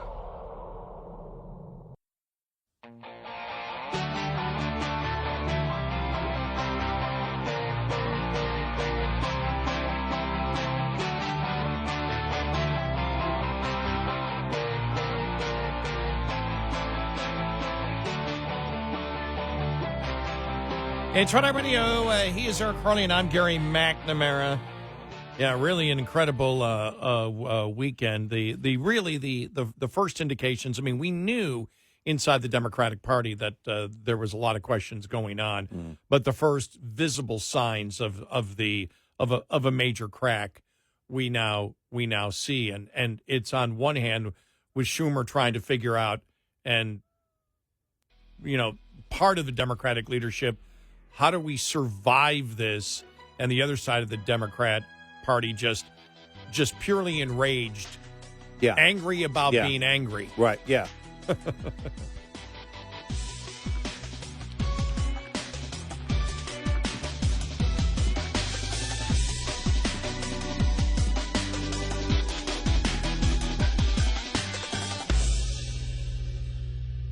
This is Red Eye Radio on Westwood One.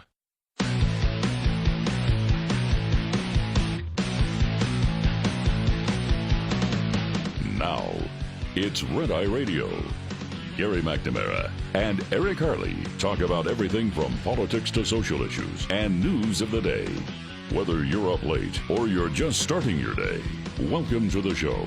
From the Uniden America Studios, this is Red Eye Radio. All across America. He is Eric Harley, and I'm Gary McNamara. Good morning. Happy St. Patty's Day. May the green be with you. I forgot what my shirt says. What does it say? Something about drunk. Not drunk. What does it say? Most likely to what? Irish leave is to do an Irish goodbye. Yeah, to do an Irish goodbye. Yeah. What is an Irish goodbye? An Irish goodbye is where you get drunk and keep telling people you're going to leave and never do. No, you just walk out. Oh. You go. I'm really drunk. I really don't want to say goodbye to anybody. I'm just going to walk out and leave. You just leave silently. Yes. I've done that sober. In fact, that's pretty much how I leave every time. You didn't say goodbye. I assumed you got it when I was gone. You looked around and I was no longer there. That's me saying goodbye. I have this story. I've never told this story in the air, and it's just a great story. And I've got to tell it because it's so dang funny. And because I realized it was 30 years ago, and I wrote my buddy Jeff about it. This goes back to 1995, and the last time I actually was out celebrating St. Patrick's Day. I can't remember why. I don't remember why, whatever, but it was a bunch of my old friends, including my one of my exes, and her husband. Now, we hadn't gone out in 15 years, but always remained friends, whatever. Well, I'd moved back to town, and I had some pictures in a frame, and one of them was of my ex and my buddy. You know, you got a variety of pictures in a little frame, whatever looking at it. And so he went up. He went up and told her for some reason, I don't know if he had a couple of adult beverages, he said, you should know that Gary still thinks about you. He has an altar in his house, like a shrine to you in his apartment. I'm assuming that wasn't true. No, that's not true at all. Okay. I just had to check. No, it wasn't true at all. And so I'm sitting there, and it's, when you're at a St. Patrick's Day party, there's a lot of noise, people all over the place, and all of a sudden she comes up to me, she's, hey, Gary, how you doing? Good. It's like real good. And she said, I got to ask you a question. Yeah, she goes, do you have like a shrine or like an altar to me? Now, okay, when she asked you this, you weren't aware that your buddy had said that. No. She just, as far as you know, she's just asking you this question. She's just asking me the question, right, because he told her.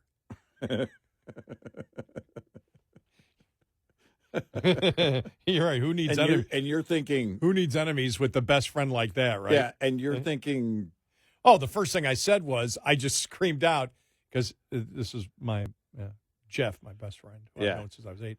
Jeff! Because I knew it came from him. At that point, you knew. Yeah, I knew exactly. Right. What, Jeff?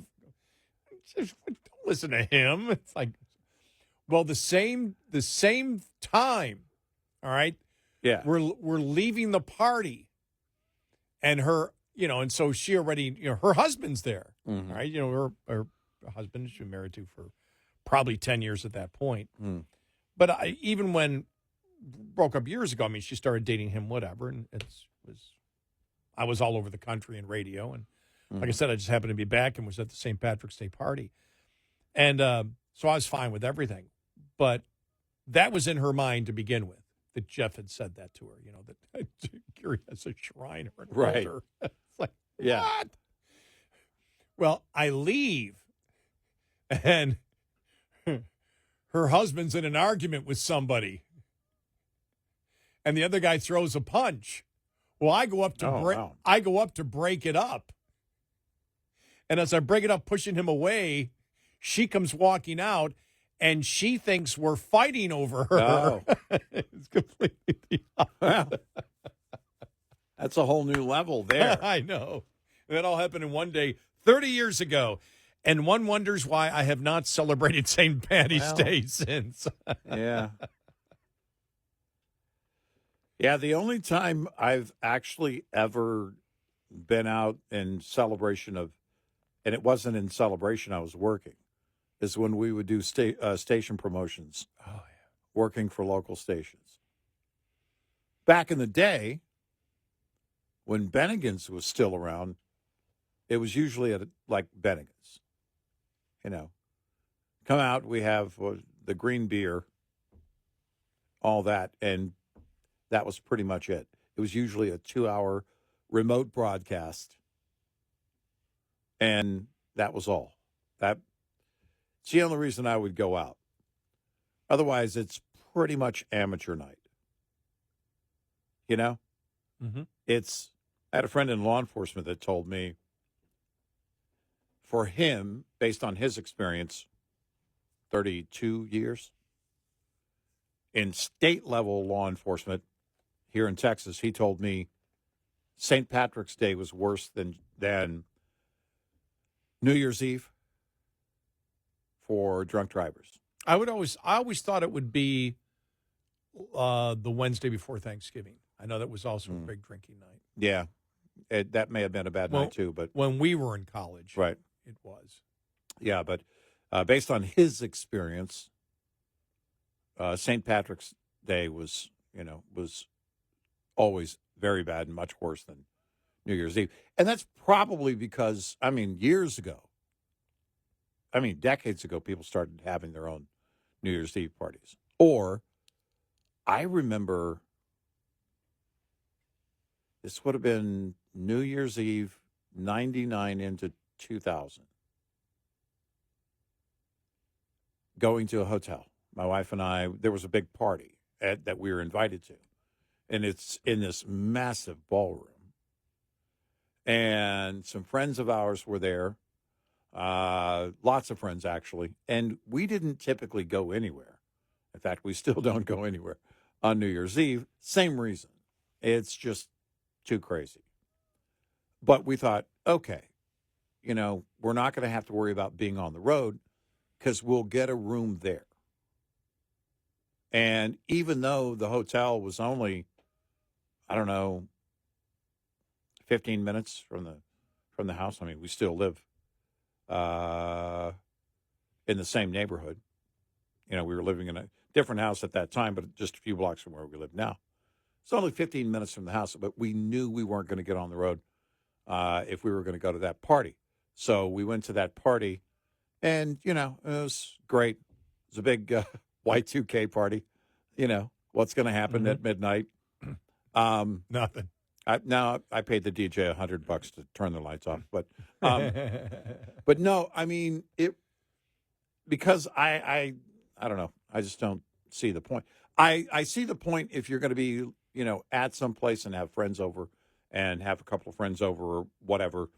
Everybody stays the night. Nobody drives. Or these days, make sure everybody has an Uber, that kind of thing. But I never did get into the St. Patrick's thing because you're probably right because with that, of my job. You're probably right though, because St. Patrick's Day is something that's always at a bar. People just don't have St. Patrick's Day parties at their house. Yeah, everything. Because every bar, every establishment had their own promotion. Still, I'm sure do. I don't really pay attention, but it is more of a bar celebration than have a St. Pat. I don't even know if it was a thing for people to have if it became a trend for people to have their own St. Patrick's Day party at their home. I'm sure people do. Yeah, but New Year's Eve parties are a thing. Yeah, it's not. It's St. Patrick's Day was always you go out. I'm 100% Irish, and I don't ever remember going to any at-home party where somebody was having it at home. Now, I do remember, because I mentioned this the other day, this would be the, 35th, 36th anniversary, maybe? 35th, because I was a talk show host at the time, and it'd be 36 this year.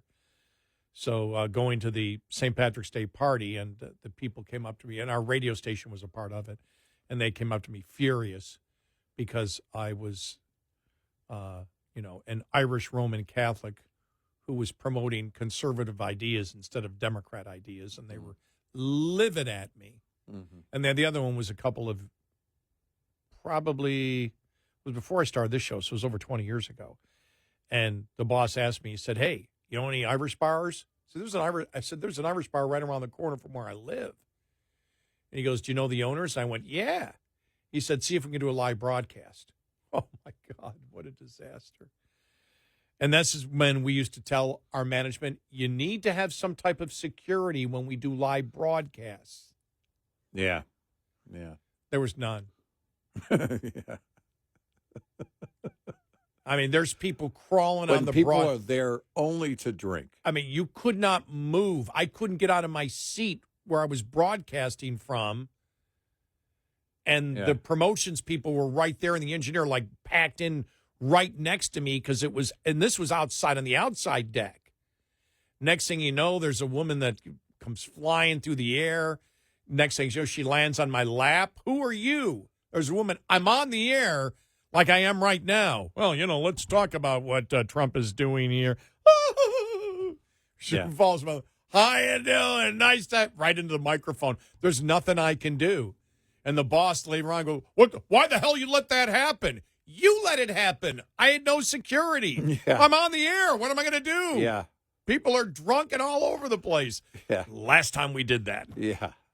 Yeah. Never forget that. Oh, by the way, live on the when your manager comes up to you, you're Irish. You know any Irish bars?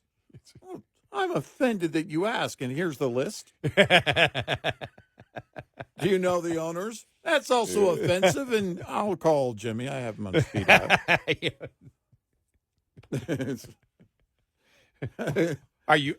Are you implying that I'm a sober Irish person? Yeah, exactly. Is that what you're implying? What do you How mean? dare you? Where the hell did you come from? How dare you ask that question when you clearly know the answer? I'm offended. Oh, I'll never forget that, though. That was so.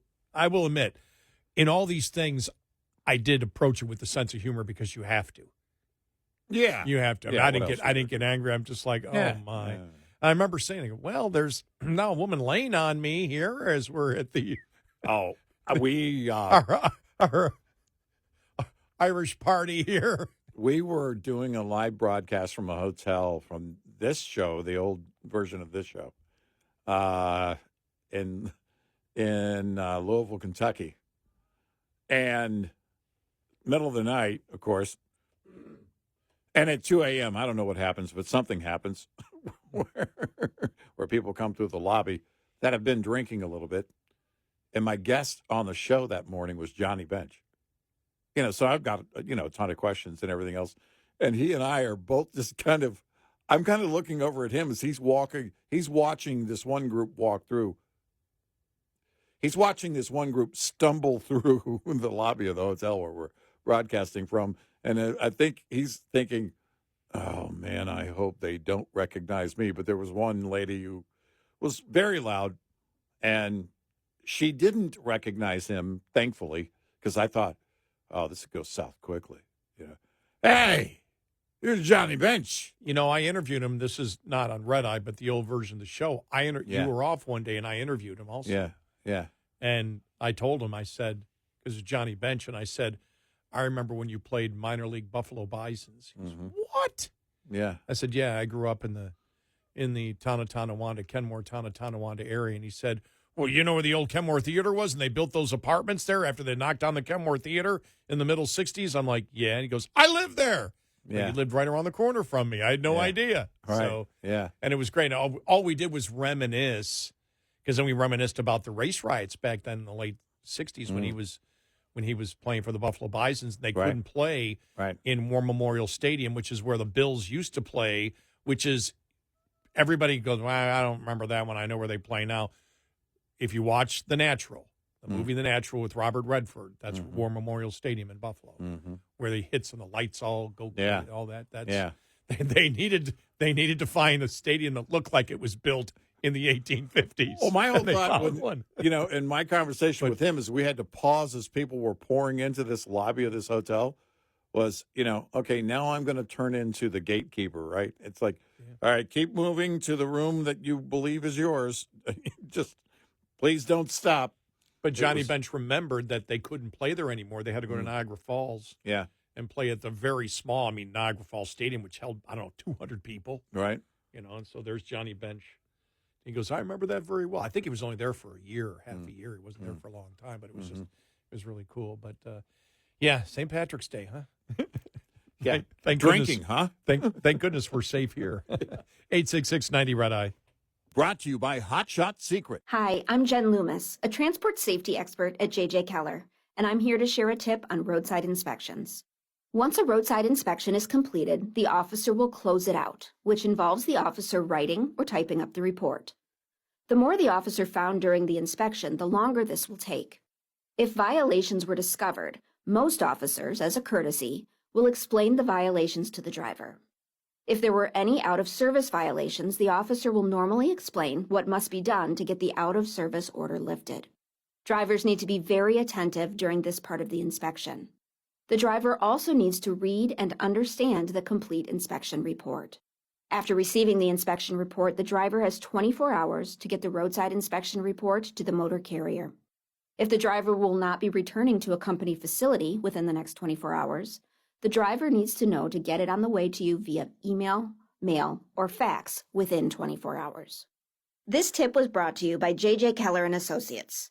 Visit us at jjkeller.com. Coming up, more with Gary McNamara and Eric Harley. It's Red Eye Radio.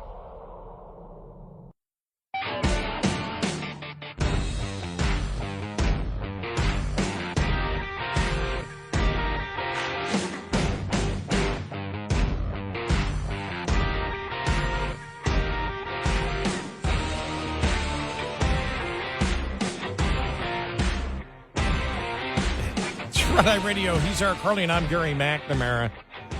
Well, I guess over the weekend, we'll get into more of this following the bottom of the hour, but apparently Trump is not an isolationist. No. As we have stated before, when that accusation is thrown his way. The airstrikes against the Houthis, taking out the ISIS leader in Iraq and everything else. It's something that we have said before when people said he's an isolationist. He goes, no, he's not. No. He's never shown that. He may approach things differently, which is going to make it interesting. I was watching over the weekend what his surrogates were saying about Putin, but it seems as if they're putting, well, look, this is on him. Zelensky's agreed. We're all here. Yeah. If they don't do it, there's a problem. Right. And so we'll see where he goes on it. But obviously, I've never believed the leftist argument that he is a puppet of Putin. Right. Yeah. You cannot look at Donald Trump. That's like ignoring Donald Trump the last half century of who he is and say, he wishes to. Donald Trump has that kind of submissive personality. He wishes to be submissive to someone else. Yeah. You can't make that claim. No. And I think, with the Houthis over the weekend, I think it's very clear. Look, we're going to stand strong. I think it's a very clear message to Iran. Yeah. I think it's which should be sent. This is about the time there were a couple of attacks. If you think about this first term, March of 2017, going after the enemy. So it's right in line with how he acts as president. We'll see what happens with Russia.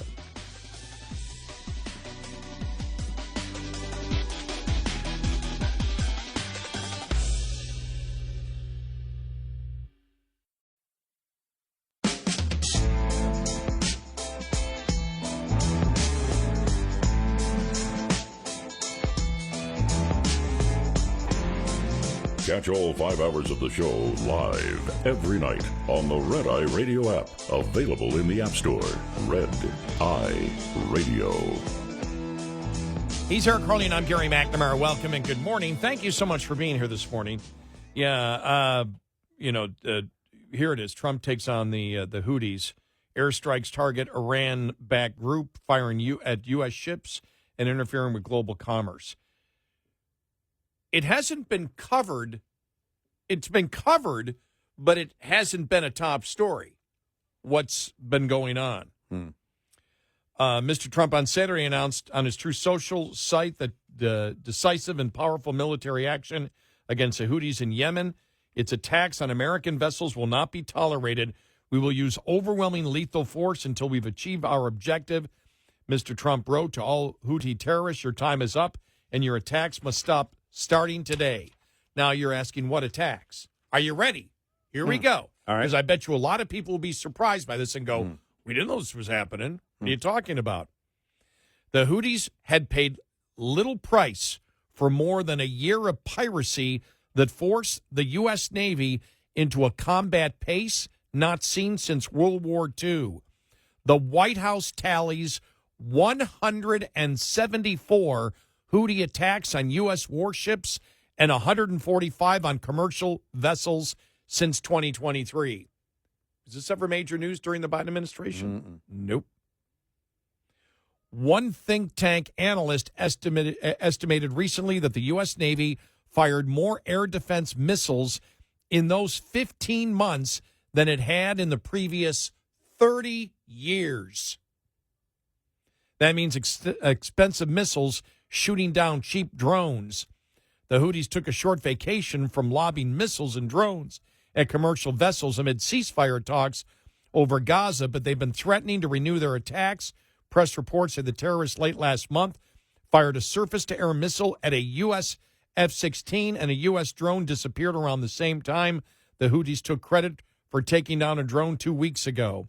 Mr. Trump often talks tougher than he asks, so it's important to see if this is the start of a larger campaign to target Houthi leaders and eliminate the group's weapons stores and Iranian supply lines. Among his other mistakes, President Biden settled for just minimum retaliatory strikes that let the Houthis conclude that they had little to fear.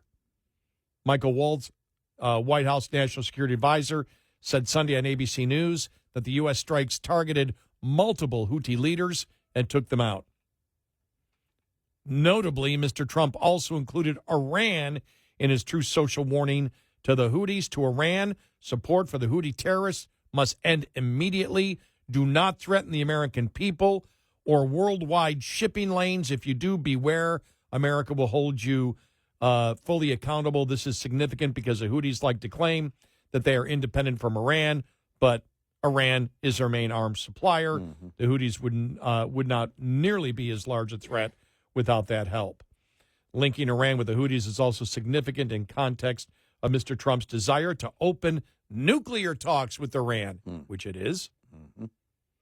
It shows the president understands a regional threat that Iran represents, especially if it obtains a nuclear weapon. Look, I think that what Trump did in his first term, I think taking out Soleimani. Yep. I think that the Abraham Accords. Mm-hmm. I look at things like that, and I'm willing to give Trump the benefit of the doubt. Even now, on where a lot of people aren't, we are on the whole Russia-Ukraine situation. Right. Let him negotiate the way he wishes to negotiate. Yep. Yep. He knows what the dangers are. He's not using an auto pen. No. And so I was accused of being too rigid on Trump on tariffs the other day. Okay. One of the reasons, if I'm rigid, I don't mind being called. I've been called things a lot worse than rigid. Everything that we have said on the show is true when it comes to Trump and tariffs and negotiating USMCA. In fact, wouldn't rigid be the opposite of spineless? Yes. Okay, so it's yes. I would called see not that spineless. as a compliment. Yes, but the reason is I know Trump's track record when it comes to tariffs and economic things, where he gets into his protectionist mode. We've been there before. We've also been there before when it comes to international relations, and there I'm willing to give Trump a much bigger benefit of the doubt than I am on tariffs. Yeah. And what he says on tariffs. Right. And not messaging correctly. Because I don't know what Trump wants on tariffs. That's not my fault. I'm not being rigid for not knowing what Trump wants on tariffs, because Trump is giving 2, 3, 4, 5 different explanations about what tariffs are supposed to accomplish. I want clarity on economic issues. The marketplace wants clarity on economic issues. We said it the other day because when I was called, too rigid, I thought, well, wait a minute. We told Trump to go ahead. He has said that tariffs are wonderful, and we said, go ahead, then use them. Yeah, if you're going to do it, then do it. Implement them completely and see what happens. Right. If you believe they work, then do it. Right. Do not hesitate. Right. And so asking for intellectual economic honesty, to me, is not being rigid. It's something that I mean, I don't mind being called rigid, but economic literacy, economic honesty, I want from the president. You can be economically honest and still negotiate. Mm-hmm. Yep. That's all. Yep. Now, I give him much because of what he has done in the past. I've seen what he's done. I know what he will do on things, and I know his negotiating stance may not be what everybody wishes to hear at once, but I don't care what he necessarily says. I care what he does. Right. Yeah. Ultimately, Right. it's the effect of the actions. Right. Because part of it can be, how he will negotiate. Look, I've said this with Ukraine and Russia. He views Putin as a much bigger threat than Zelensky. So I hear, what you hear is, you've seen it this weekend. Well, I hope, since Trump bullied Zelensky, I hope he bullies Putin. Well, he's not going to treat both the same way because he views one a bigger threat than the other. It's what is the deal that you eventually come to? And I'm willing to give him the benefit of the doubt based on what he has done in foreign policy in the past. In fact, some of the impossible things he did, like the Abraham Accords, which I saw no one on either side be able to criticize. Right. And when he took out Soleimani, he did show a different take, which was, we're not going to sit there and say, okay, they hit our oil refinery, we're going to hit over here. You hit us. You try to kill us. You kill our American troops. We're going after your leaders. Well, is that better than a war? Most Americans would probably say yes. So when he took out Soleimani, the left went crazy. But was he justified in doing it? Absolutely. Because he was behind the killing and injuring of American troops. Yep. That's simple. Right. No problem whatsoever. And he did set a new tone. Remember when he was going to do the retaliatory strikes where one year was going to be a refinery, then they backed off? And we said, uh-oh, is this a sign of weakness? And then, boom, then he took out Soleimani. We went, no, it wasn't. Right. And they had, in fact, they did a cyber attack during that time because everyone thought it was going to be a physical attack, but there was a cyber attack on their systems in Iran.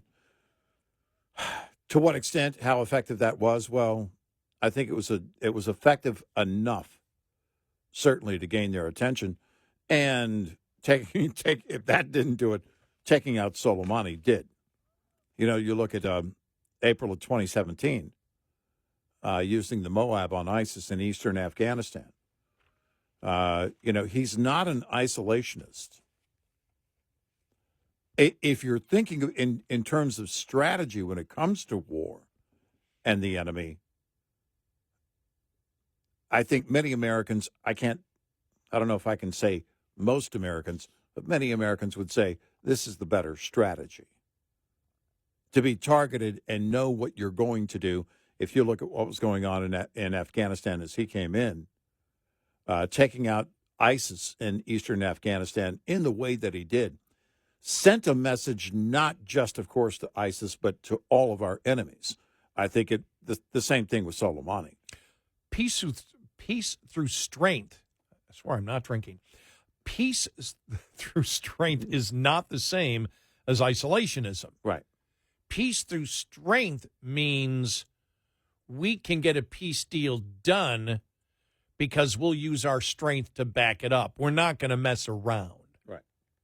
Well, and I think the isolationist label, I think, came too from him getting praise from actual isolationists. When they would praise him, they were almost, I don't know, the media would make it look like that they were co-opting him into the same group. No, you're right. I agree with that. He belonged in the same group. Yeah, I agree because they were aligned with his actions on those, whatever those moves were.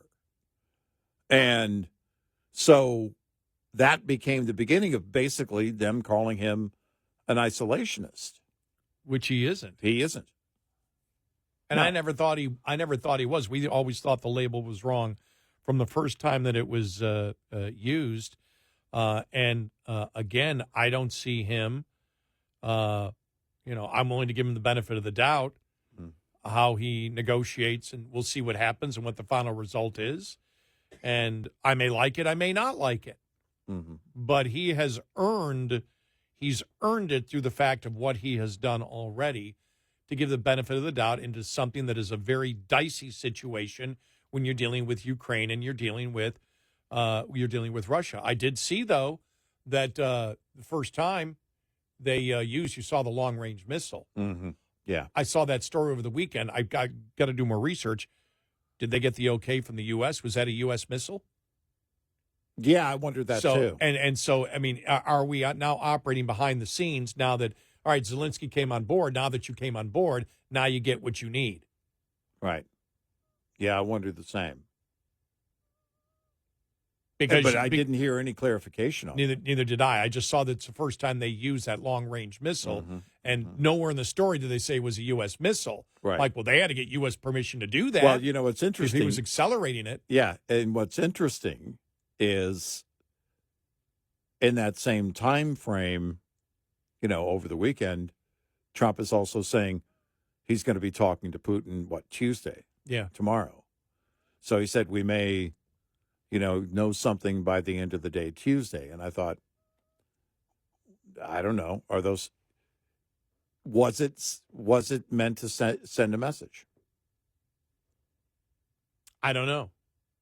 It was never clear. Or just coincidence. I never got that clarified. Yeah, I didn't either. I don't put any coincidence into play when it comes to Trump and Ukraine at this moment.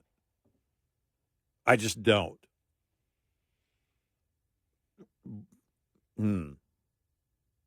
Yeah, I really do wonder. But the question would be, all right, you get Putin to the table. Putin at the table is a big move. That is a big step forward. Because getting him there, if he agrees to sit down,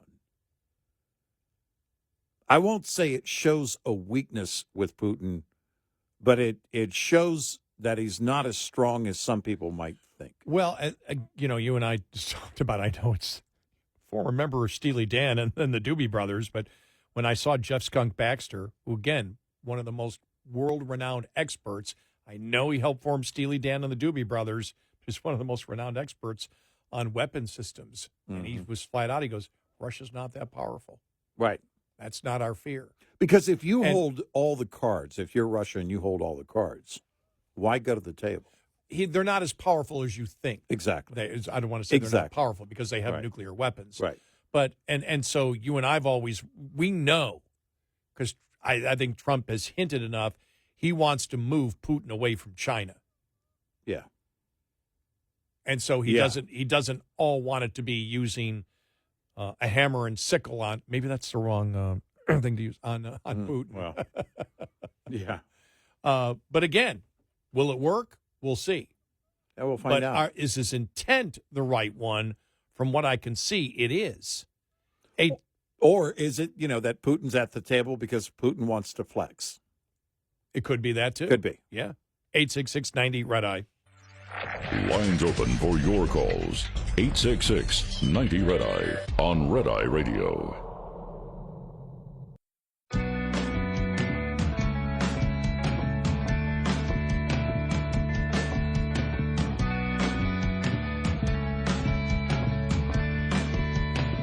It's Red Eye Radio. He's Eric Cronin. I'm Gary McNamara. Download our Red Eye Radio app today. Why?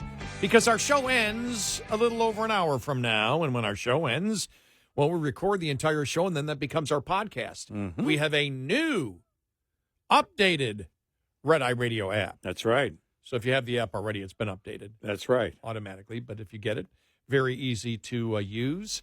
And so if you don't get to listen to the whole show, you can listen to our podcast. And when the show is on, if you can't get us on one of our great radio stations, we stream all 5 hours live on our Red Eye Radio app. Every night.